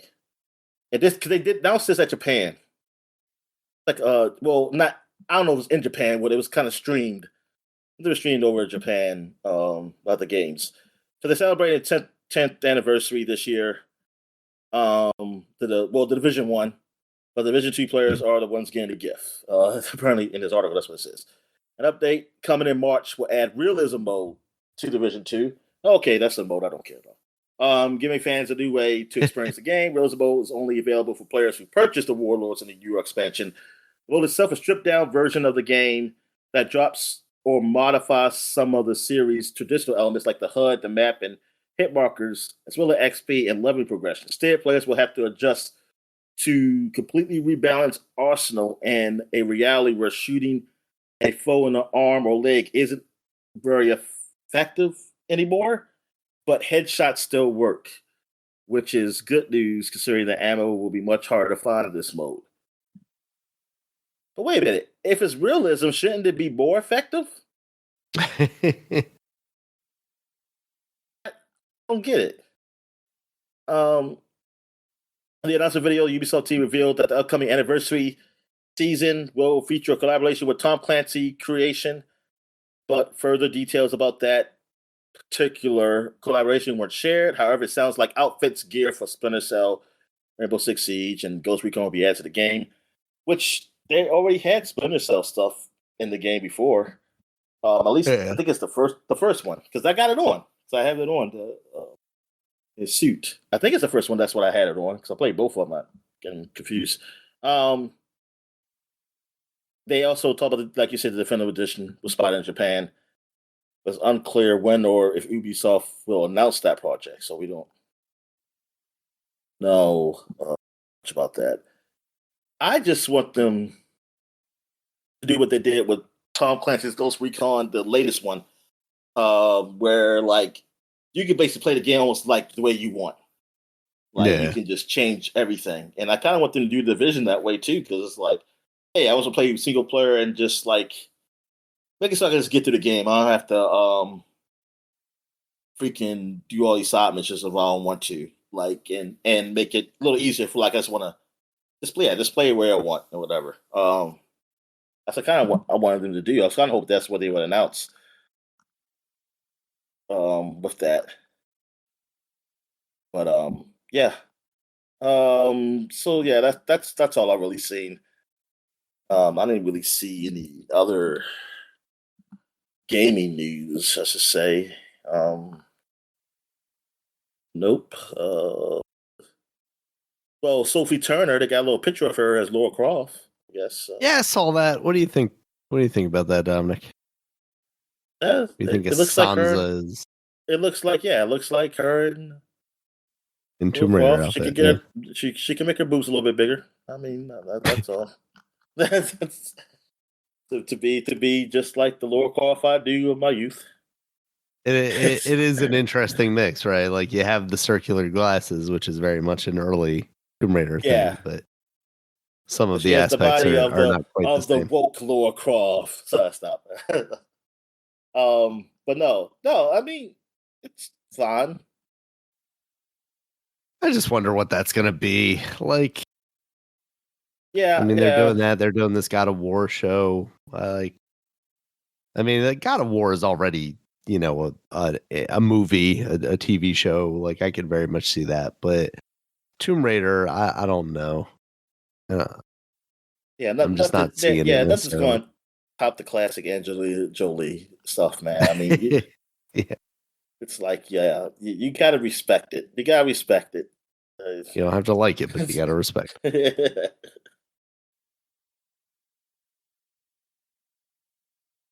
All right. Oh, wait a minute. They're launching. It's a new reveal of a Life is Strange, another Life is Strange game coming out this year, apparently. Oh, I saw rumors of that. They've got an announcement date right now for that. And the rumors, I guess I saw like that the announcement date thing is official, but the rumors I saw that it's basically going to be Max and what's her face and Chloe coming back together. It's going to be called Reunion, and kind of be about them coming back together. Dead. She's dead in my game. In your game you played it wrong. No, I played the Christian way. Love was supposed to overcome. Dog. I played it where she loved that boy. That nerd could never. That don't matter. I mean, I think you can. Can you still be with that boy and still have that ending? I think you still can. I think it's about choosing her to live or die. Really, love prevails. But no, I didn't risk the whole goddamn town. I was gonna say, let that tornado or hurricane or whatever take that entire city. It's about it's all whatever. I was like, no, I'll let her go, God. Yes, she's a sin. She is a sin.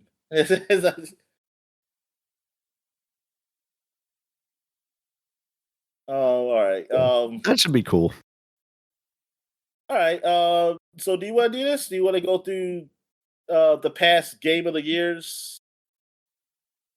Yeah, we can go through that real quick. Let's do new releases here real quick, and then we'll jump into that just to close out the regular bits. I don't want to. Podcast. Go ahead. Yeah. All right. First up, we got Big Hops. This is now out on PC, Nintendo Switch, and PS5. This looks like a fun the Easter Bunny platformer. No, you're a frog.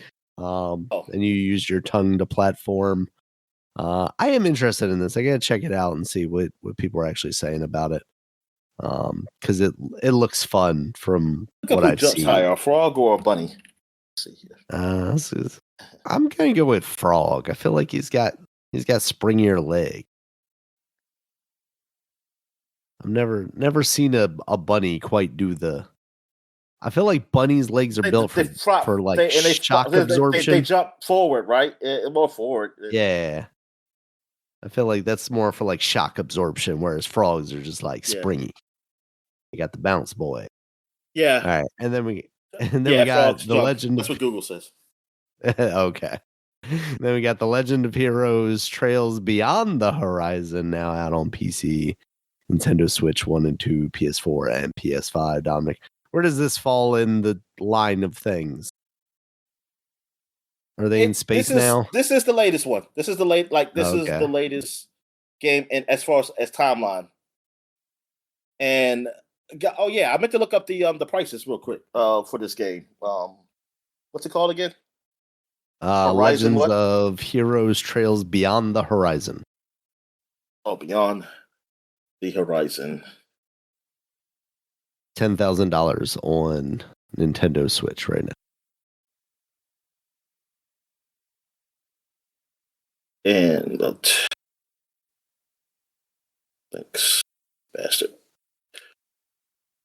It's the Trails Beyond the Horizon Ultimate Service Pack is $95.99 on Steam, and really, this is not appropriate for certain ages. Like, it isn't. I mean, it's probably not, but not really. It's like, come on. Now I'm looking at from Steam's. Yeah, okay. Steam is relatively like Switch 1, 2. Well, I was looking at Switch 2. Yeah. So the game is $60 basic. Okay, that's fine. I mean, that's fine. All right, and that even comes with a mini art book, a digital art book, apparently. Then, if you want the ultimate edition of this game, it's $132. Oh, actually, no. Before that, there's this: Buy the Legend of Heroes plus Deluxe Plus Edition, $81.57. Okay, because that's what I figured. I figured that will be the ultimate right here. This is with everything in the costumes and music and soundtrack and everything. It does come with a soundtrack. It does come with a survival kit, which that's what I was telling you about, those items. That basically makes the game easier. That's what that is. And it comes with outfit. It comes with the silver Jin Shao garb or whatever that you can outfit. Better get all the outfits done. Some people, I don't know, outfit some people with, and another outfit too. And what is this? Oh yeah, this is the BGM collection, and then it has the soundtrack. So I guess you get the BGM. This is another instance of me just being confused by the way Steam is I know you're going to go through all of these editions, but there are so many different ones at so many different price points, and I'm not even seeing a difference between what's included in some of them. Okay, that one says 17 items. That's 19. Well, yeah. And then in the ultimate one, it's just more accessory packs. I mean, it's accessory packs. You got other costumes. I'm just trying to see these costs because $30 for these costumes. It's $30 just by itself, costume and colors. What the fuck is this? Why does it cost this much just for costumes? This is no items at all. This is just attire. Look, attire, an outfit. Attire. Attire. Okay. Attire like clothing, not a tire. Yeah, attire. Yeah. And I mean this is for $30 freaking dollars. Now, if they were only wearing attire, then we'd be talking. It says items can be selected. Oh, this tells you how you do it. This is crazy that it costs this much for these costumes. And then you get to the Ultimate Edition, which has an art book in it. But again, we're talking about a digital art book here. We're not talking about them shipping you something. $189.84. Yeah. Now, what comes? Is that even more? That must be even. What is that? That includes 19 items, which is just a whole bunch of attire, a whole bunch of ears, outfits, hair, Yeah, that hair is color. crazy. Oh my god, that it costs that much for this stuff. Yeah, the Oh, fact that I an can spend advanced almost pack. Look, an $200 on advanced that. pack costs more than a game. You could buy an So advanced that's pack where by I'm like, I'm $80. confused by. Yeah, that's where I'm confused by though, because like if I just search for this game on Steam, it shows me the art book is $132. Well, like I can't just buy the art book for $132. It comes with the game and all the other nonsense. So it's one of those like very confusing interface things that I think Steam needs to like iron out for at the very least olds like myself, because I don't get what they're trying to go for here. Unless what they're trying to do is confuse me into spending a whole bunch of. But I know, yes, but it's like same reason you just bought the game. Say, hey, I want to get the advanced pack. The advanced pack is $80. That is 30. That's $20 more than the game. And what you get is That's these because is these it's advanced items. on it. Basically, you get these items and stuff that makes the game easier at the very start. Like it makes the Yeah. game so easy at the very start. And especially if you're on PC, I can tell you this. There are things, the trainers, cheats you can use. You don't need to buy this at all. Like cheats ain't gonna give you no costumes, but I'm just saying for the advanced pack, like that's freaking 80 goddamn dollars. You don't need to even buy this. Mean this shouldn't even be a thing. This is JIP. Like this is literally a JIP. Like this is crazy that it costs this much. Like for this stuff. Like this it's ridiculous.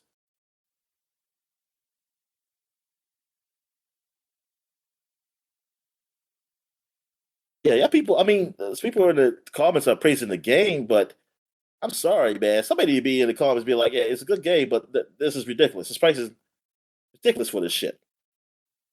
Like for this extra content that is worthless." And yeah, you're gonna have those people who like I shouldn't even mention it, but let's say like, well, you don't have to buy it. I don't have to do a lot of shit. What the fuck?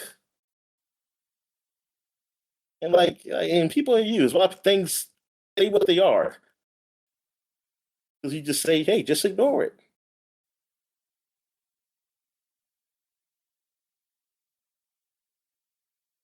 Like I want my goddamn bunny ears, but I don't want to pay that much.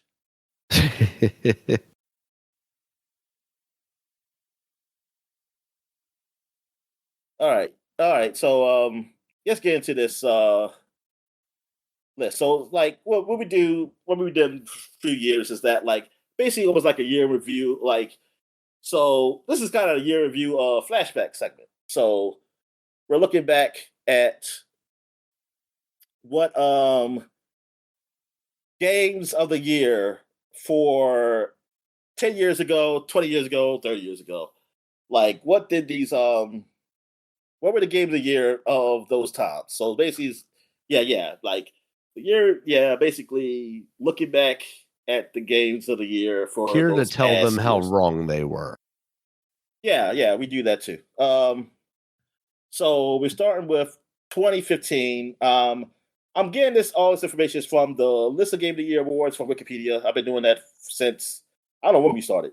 Maybe COVID. I don't know. But we're starting with 2015. And well, actually, no. We actually will start with like 1995, I guess. And right now, I'm at the British Academy Games Awards. The BAFTA is what they call them. And Not yet. 95, it didn't start to 98, so there's nothing for 95. So we go to 2006, and we got Tom Clancy's Ghost Recon Advanced Warfighter. One. Crazy. I'm sorry. I said 2006. It's only 2005. They didn't have one for 2005. So I'm sorry. But I'm wondering if this game came out. It came out in 2006. So never mind. Okay. We're not going to talk about that. So we'll talk about that next year. That's They next always have year. that problem where they, some of these outlets choose to do it the next year versus some of Yeah. them, do But it this then. one is missing a year, though. In 2004, it goes to 2004, 2006. What happened? Was there a war? The Was there a war war. that happened? Yeah. There was a war. The Great So British War. we go The to Great British 2015 Bake then. Off, Dominic. 2015, we have Fallout 4 one, the game of the year. Yeah, it checks out.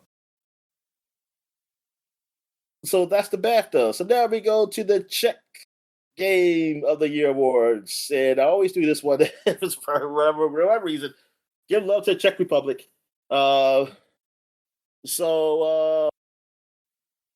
they start with 2010. So what we're going to have is 2015, which they have 3 games. They have them categories: real time strategy, Factorio, Factrio.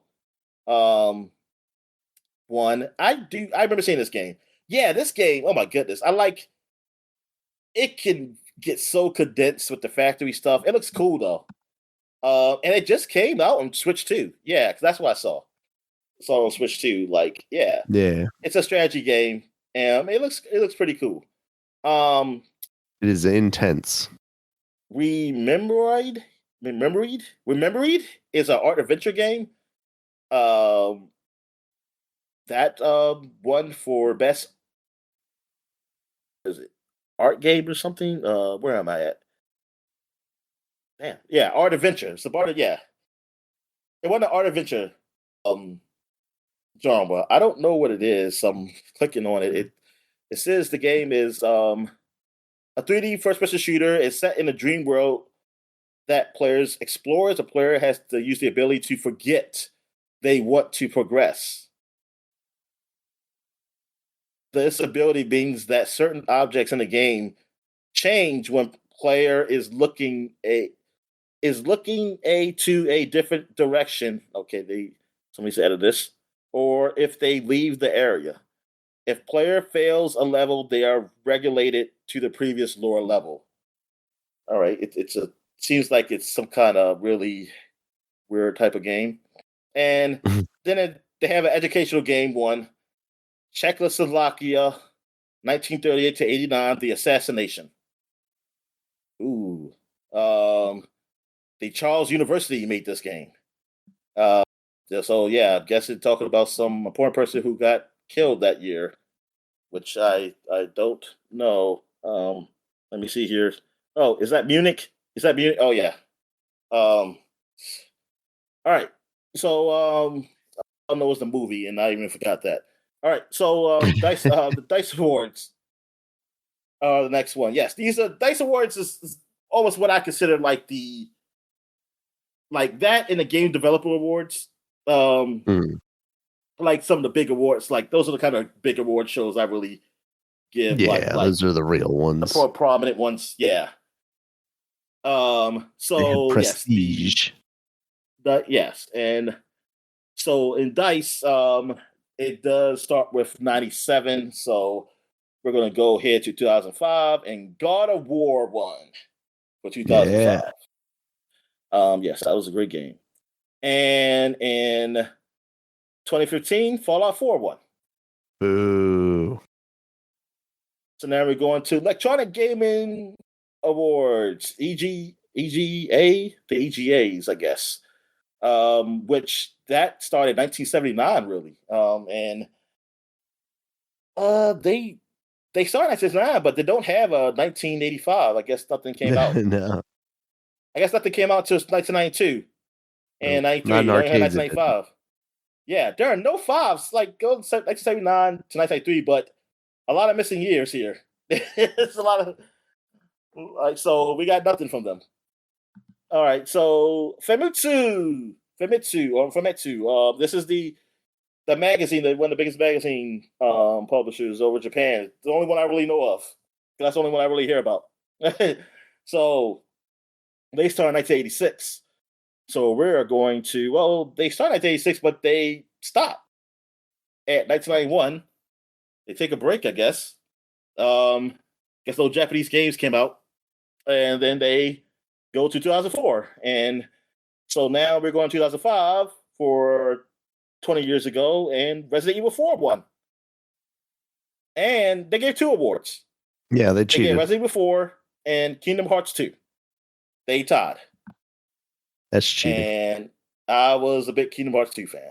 And so, and that's the Kingdom Hearts came out in 2005 in Japan. Yeah. It didn't come out till next year in the US. And I think it should beat up Resident Evil 4. That shouldn't even be there. Okay, so then we go to 2015, and Splatoon won. They Hell won. Yeah. They won in Pan knew what was up. 2015. I say, despite having never played Splatoon. And so that's it. Now we got the Game Awards, which is like the Jeff Keighley's really that started at Spike TV. The MTV Movie Awards. And so now they started in 2014. So we got 2015 here, and we got The Witcher 3 one that year. So yeah, there you have it. That acted in the previous year was Dragon Age Inquisition. That added one. So that had beat out Shadows of Mordor. They were just trying to show their credibility back then, Dominic. They were like, we're going to choose the correct answers. We got Game Developer Choice Awards, the GDC awards. They started in 2000. So we're going to 2005. Shadow of Colossus won. Hell yeah. Game of the year. Yep. I never see that. 2015, 10 years ago, you have The Witcher 3 one. Wild Hunt. Yeah, chicks. You have the Golden Joystick Awards, which started in 1983. And they have a game from 1985. And it was Way of the Exploding Fists. Made by Beam Software. And, whoa, I had never seen this cover before.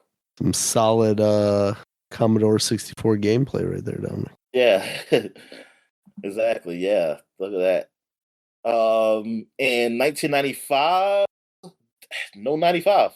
They took a break for the Great War. Yeah. And but they have 2005, Grand Theft Auto San Andreas came out. I mean, I said came out. One. Well, it didn't come out, but it actually came out in 2004. I was gonna say, I think they're one of those. I think people it's like what? Yeah, it came out in 2004, before. but I guess the way the awards are done, it probably. Yeah. I say that, but then they gave Oblivion 2006, which came out in 2006. So yeah, it might just be like a date that it falls on or whatever. Yeah, it's a date. Yeah. That's probably just how to do it. You gotta do calendar year, Dominic. You don't have to do the awards in the same calendar year, but you gotta do calendar year. Makes sense. Yeah. All right. So Japan Game Awards, they started in 1996. That's what they actually call it. They were formerly the CESA Awards, whatever that stands for. So we're going to 2005. Dragon Quest VII won. Yeah, I had that game. I do too. Came with the demo disc for Final Fantasy 12. Good. And 2015, Yokai Watch 2 won.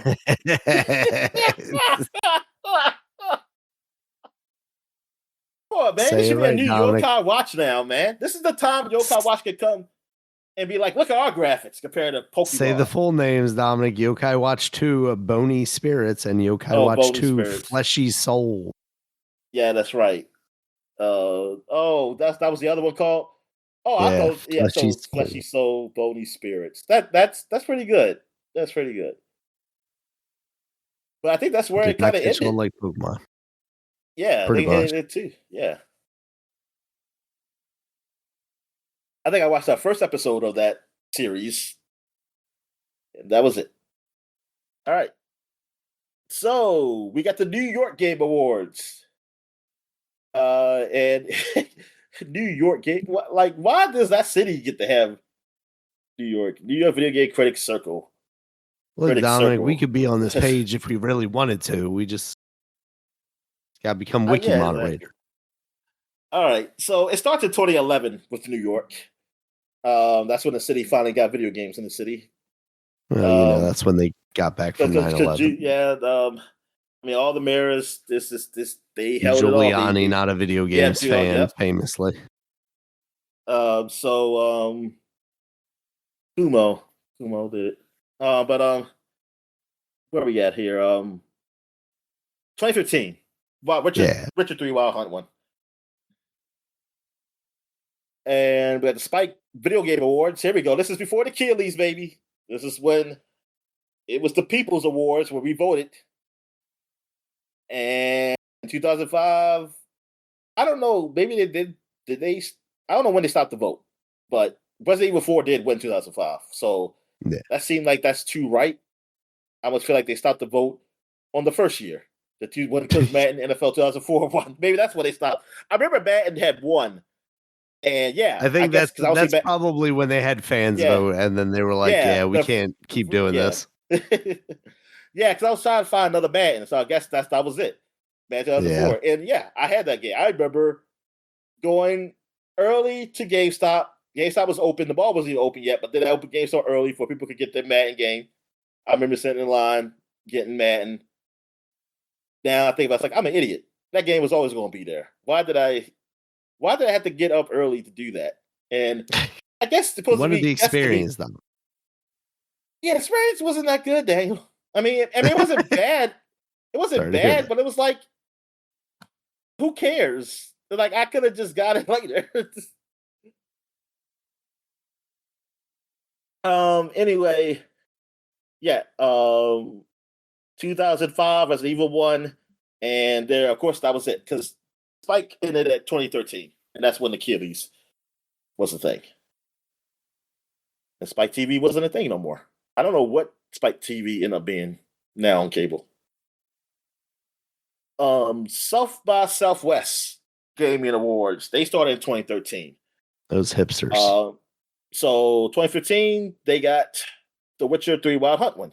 All right, so it seems like Witcher 3, 2015. What was out besides the Japanese people? Because they had some weird Yokai Watch one.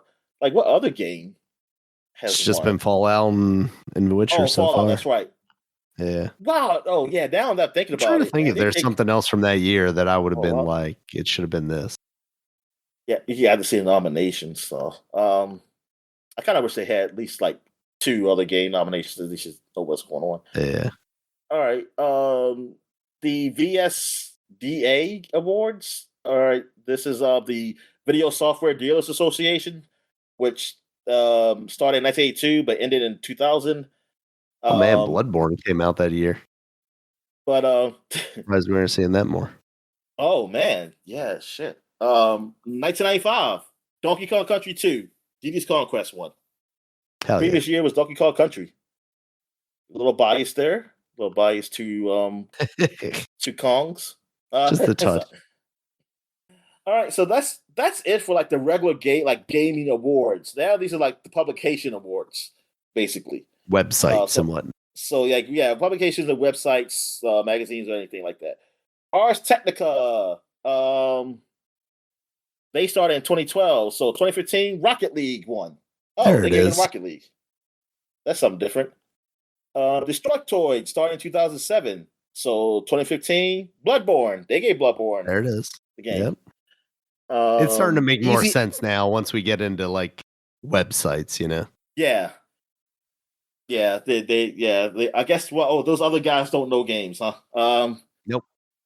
They can't be No, they just aren't internet pilled and have terrible taste like Bloodborne. Easy Allies. They started in 2016, so I have nothing for them. Edge started in 1998 with their awards, and we are going to 2005 Resident Evil 4 won. Yeah. Then we're going to 2015 Bloodborne 1. Yes, I can see Edge. Yep, I definitely can see them being that. It's not the edgy enough answer, Dom. EGM, Electron Gaming Monthly, started in 1988. So we go to 1995, Twisted Metal 1. Yeah. Yeah, now we're talking. So, they didn't get to Diddy Kong Racing. I say Diddy Kong Racing. I mean Diddy Kong Quest. Donkey Kong did win the previous year. 2005, they gave it to Resident Evil 4. Yeah. And 2015, The Witcher 3 Wild Hunt. Yeah, that's right. Empire. They started in 2014. They gave it to Bloodborne for 2015. Entertainment Weekly started their video game awards in 2007. They finally did it, even though the game's been around for longer. But it was like, oh, we're just television. But now it's like, oh, let's get into the games. People like games now too, and I guess they're not consistent because they didn't do 2009 for whatever reason. They didn't do 2011 either. Like, what the hell? They didn't do 2014. What? Like, why they're missing years? But 2015 though. 2015, they did do Metal Gear Solid 5, The Phantom Pain. Huh. They gave it nobody else did that. Yeah, because of Witcher 3. I guess they like Witcher 3. Because that game was unfinished, Tom. Yeah. Wasn't even Kojima's vision. Eurogamer. They started in 1999. So we got 2005 Psychonauts. They gave it to Psychonauts. Good for the Eurogamer. Yeah. Now we're talking. That's something different. Yep. Oh, so Psychonauts gave the same year. So they get the Resident Evil. Oh, yeah, I wonder why. As more was that like a European village? That was European village, though, right? Yeah, exactly. Yep. They were angry about Spain. 2015, Bloodborne won, and they do have 2025 up here. Blueprints. They gave it to that. Game Informer. They started in 1992, so they got 95 Donkey Kong Country 2, Diddy's Conquest, and then 2005 Resident Evil 4. Nice. Then 2015 The Witcher 3 Wild Hunt, and again Clair Obscur Expedition 33 in 2025. GameSpot started in 96, so we're going to 2005 Resident Evil 4, 2015 The Witcher 3 Wild Hunt, Clair Obscur for GameSpot for 2025. GameSpy started in 1999, the end of 2012. So we got 2005 Civilization 4. Okay. And yeah, because they really did with PC, and I don't think Resident Evil ever came on PC. But then again, but then again, 2002, I see Metro Prime, so now I'm confused. Interesting. They played the emulated version of that game in 2002. Somebody put it. Exactly. Mouse and keyboard support. Well, that's it. That's all I can do. All right. Games Radar Plus started in 2006, and they go to 2015. Metal Gear Solid 5, Phantom Pain, another one. Gangst started in 1987. And we got for 95 Virtual Fighter 2. There we go. Oh, man. Something different. There. Yeah. And they stopped at 98, so that's it. Game trailers. They started in 2005, and they have Resident Evil 4. And then they go 2015, Bloodborne. That's where they ended. Giant Bomb started in 2008. So we're going to 2015 Super Mario Maker. Yeah, that would probably be my game of the year. But you know, what Shadow of Mordor came out in 2014. So like, yeah, because they did a game a year the year of. Like, yeah, Game Informer had it. They had their game of the year of, so like it didn't go to 2015.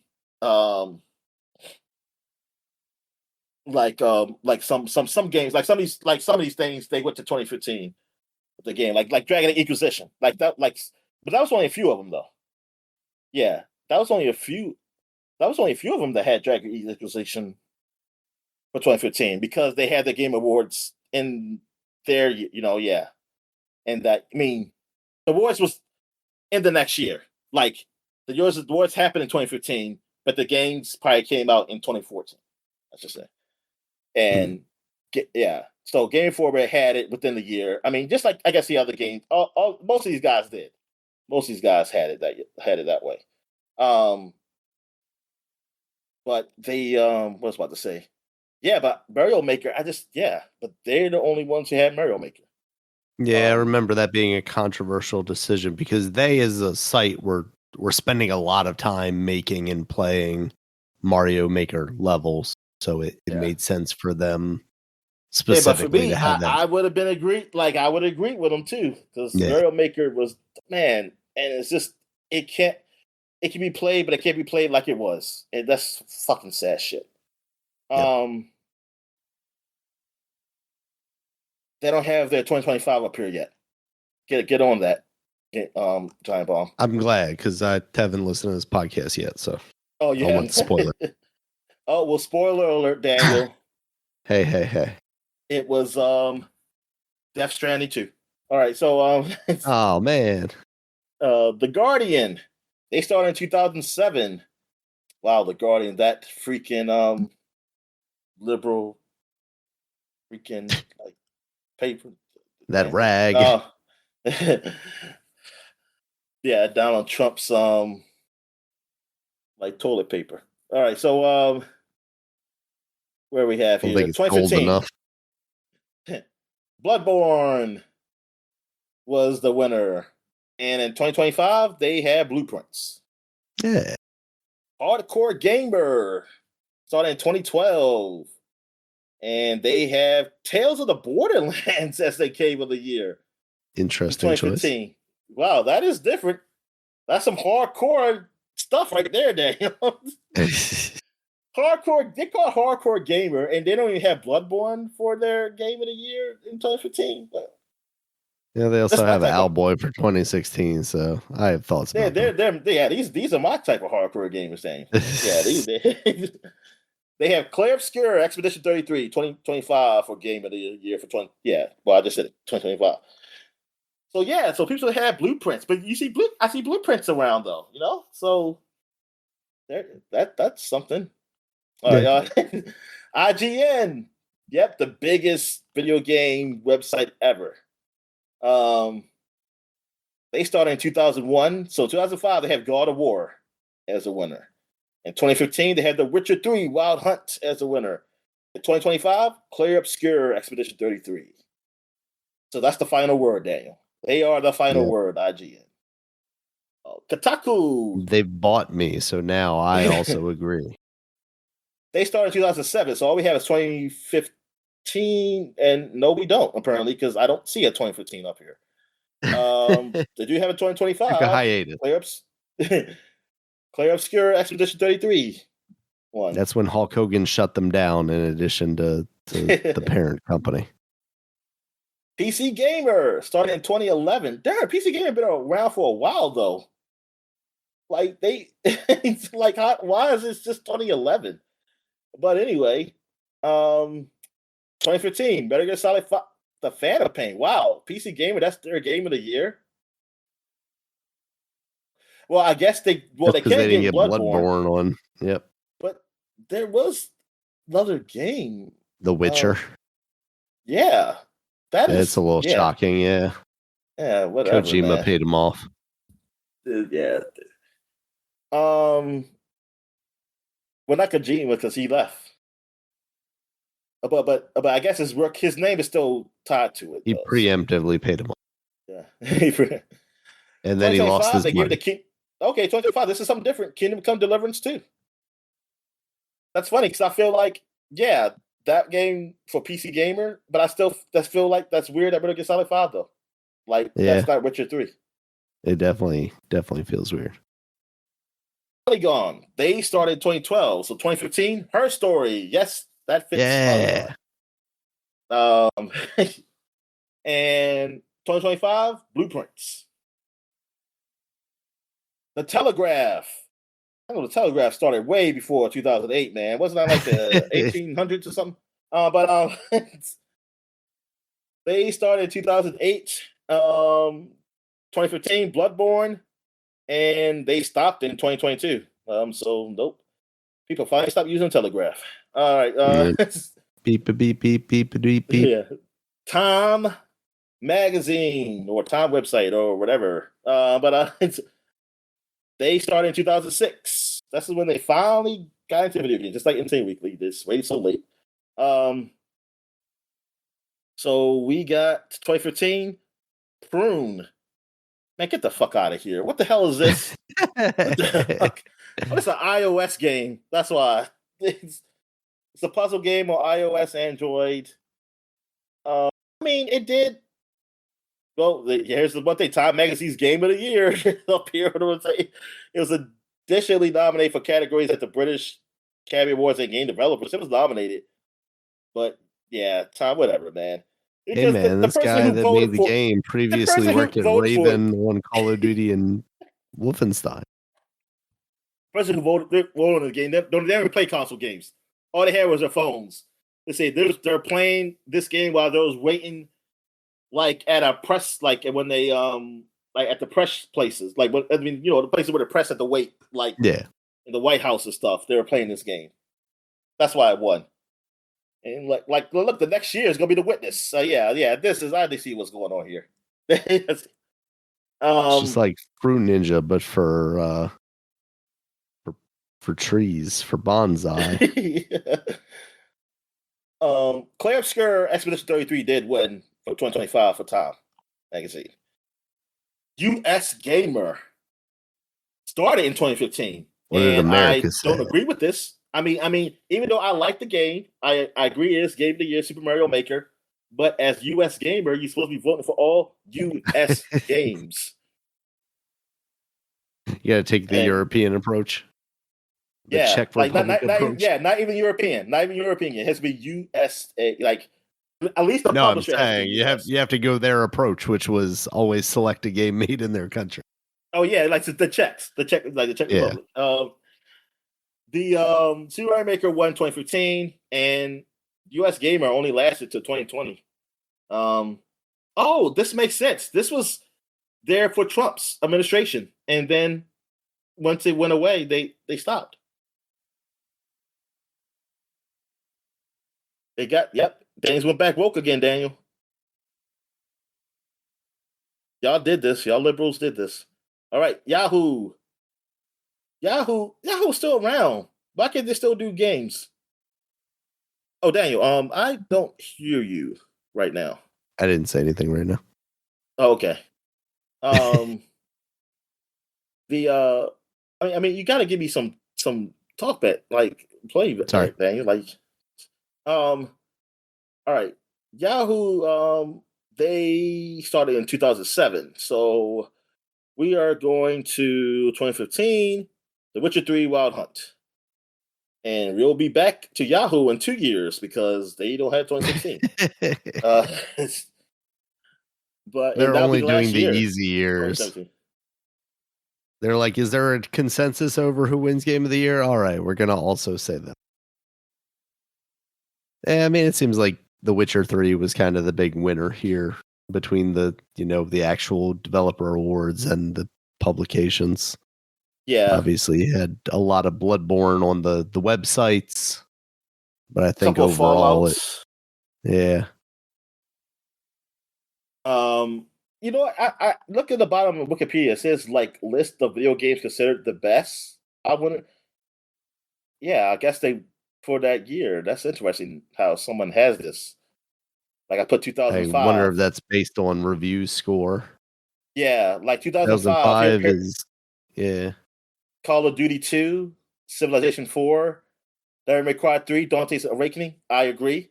God of War. Yeah, because I had both of those games. Like I had Devil May Cry 3 first, and I thought that was the best action game ever. Then God of War came out. Like, darn, it didn't give Devil May Cry 3 enough.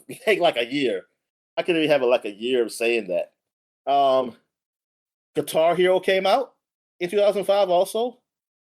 Kingdom Hearts 2, Psychonauts, Resident Evil 4, Shadow Colossus, Tom Clancy's Splinter Cell Chaos Theory. I don't know why that's up here, but okay. That's the only bad game up here, Daniel. It says Chaos Theory. Yeah. I don't believe you, but whatever. All right, 2015. We got Bloodborne, Rocket League, Undertale came out. That's right. The Witcher 3. Wow, somebody hates Fallout. Is it not? It's not on the list. No, yeah, I somebody don't know hates that it. it reviewed all that well, Dominic. Like, No, listen, it got talked about bad after, like maybe like months after sure, or a year yeah. after. Yeah, but when it came out, it was fine. Whatever. I'm not gonna. Y'all ain't gonna change history for me. I was there. I was there, Daniel. I know what happened. Now, y'all cannot like it years later, and that's fine. But when it was there, yeah, people were okay with it. But yes, people were waning on Fallout, period, though, because then you got the people complaining, saying, there's all these always bugs here and something like that, which I guess I'm just lucky. I mean, I'm not going to say I haven't run into any bugs, but I have run into bugs in a lot of games. So this didn't feel any different for me. Maybe I'm just fortunate that I didn't go through the game so super fast that I got the chance to see all the bugs that everybody else got to see. I don't know. I just never had that issue like what everybody else had with them saying like it's a ton of bugs or something like that. Like I see the videos, but I never experienced it. Or maybe cheating helps that, Daniel. Maybe when you put the cheats in for the game, like when you put like you be invincible, whatever. Maybe somehow it fixed the bugs too, because I just don't experience none of that shit. All right. So okay. So yeah, that's oh yeah, let me see. Actually I can go back to 1995. Let's see what were the best games out that year. oh Chrono Trigger came shit. out. Chrono Trigger came out that year. Yeah, And nobody and picked that it. was Well, you right. know what? It wasn't that many, but you know what? A lot of people skipped that year, Daniel. Yeah, I mean, a lot of did, Again, but like all the games that were on that list aren't here. yeah. None. You didn't say none of these games. Like Yoshi's Island not being like, what are we talking about here? Donkey Kong over Which was Yoshi's Island? that she? Well, oh yeah, that's the. Yeah, you know what? I mean, I'll take your word for it. That's a good game. I tried to play it, Daniel, but that baby Mario kept floating in a bubble, man. Kept pissing me off. Get Yeah, good, Dom. Warcraft 2, Yeah, crazy. Wipeout, Worms, the first Worms, come Worms. on, Worms. Come on, Command and Conquer, Mech Warrior 2. I mean, Sega Rally Championship. I mean, I heard that like the Sega. I mean, I'm not into rally racing, but this is was like one of the best regular Yeah. rally. These just start like the rally. This start like basically almost started rally racing. Um, this is great. Yeah, that was a good year. You know what they kept saying? Oh no, Donkey Kong Country 2. Somebody didn't put this up here. Somebody's against Donkey Kong. That's what I'm saying. It's not on there. That's what was coming Yeah. up every time. That seems weird, Dom. There's conspiracy afoot.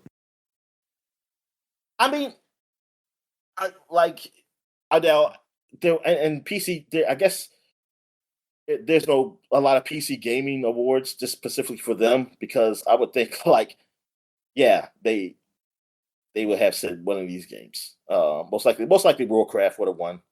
Um, but yeah, that is a good year. How about 1985? What they got up here, Daniel? Oh, look at this, Daniel. Gauntlet, Ghosts and Goblins, Super Mario Brothers. There we go. I knew that 85 was a great year. Tetris. Oh, and I got that. That was my first Game Boy game because it came with the Game Boy, and I didn't like it. But that was the game. It came out that year, though, Daniel. I appreciate it now, though. Even more so that it came out the year I was born. There you go. Ultima 4. God, Ultima 4. Like, yeah, Ultima. Yeah, that was this was the like the ultimate online game, which is kind of funny. It's called Ultima. But it's like this is like the quintessential like PC role playing game.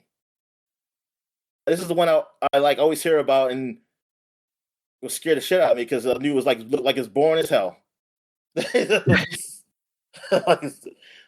Oh, I'm looking at his Wikipedia page. Oh my god, Daniel! Like, I couldn't even appreciate that now.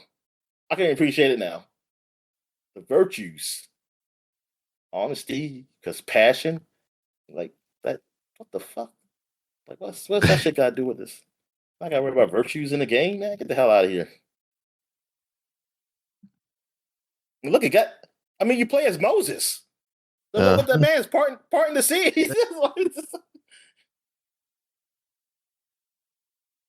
This is, oh man, Daniel. This was Jewish propaganda.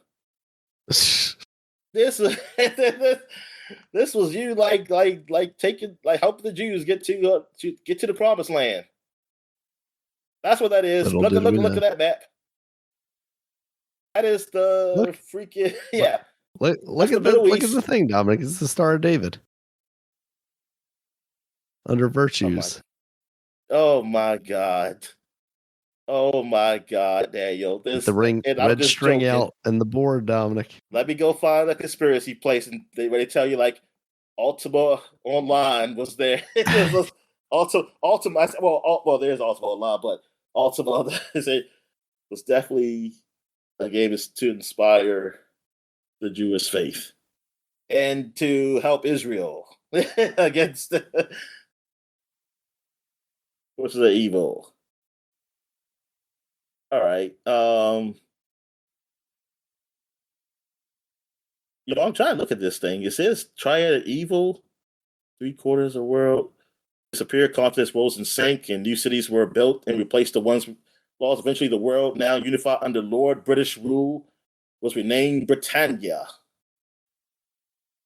Oh, like that, like the encyclopedia, right? In the encyclopedia thing, like that. Exactly. All right. So that's it, man. That's all I got. So we get into the show. All right. Thank you guys. Everybody play Ultima Online and which one? Go Israel. Thank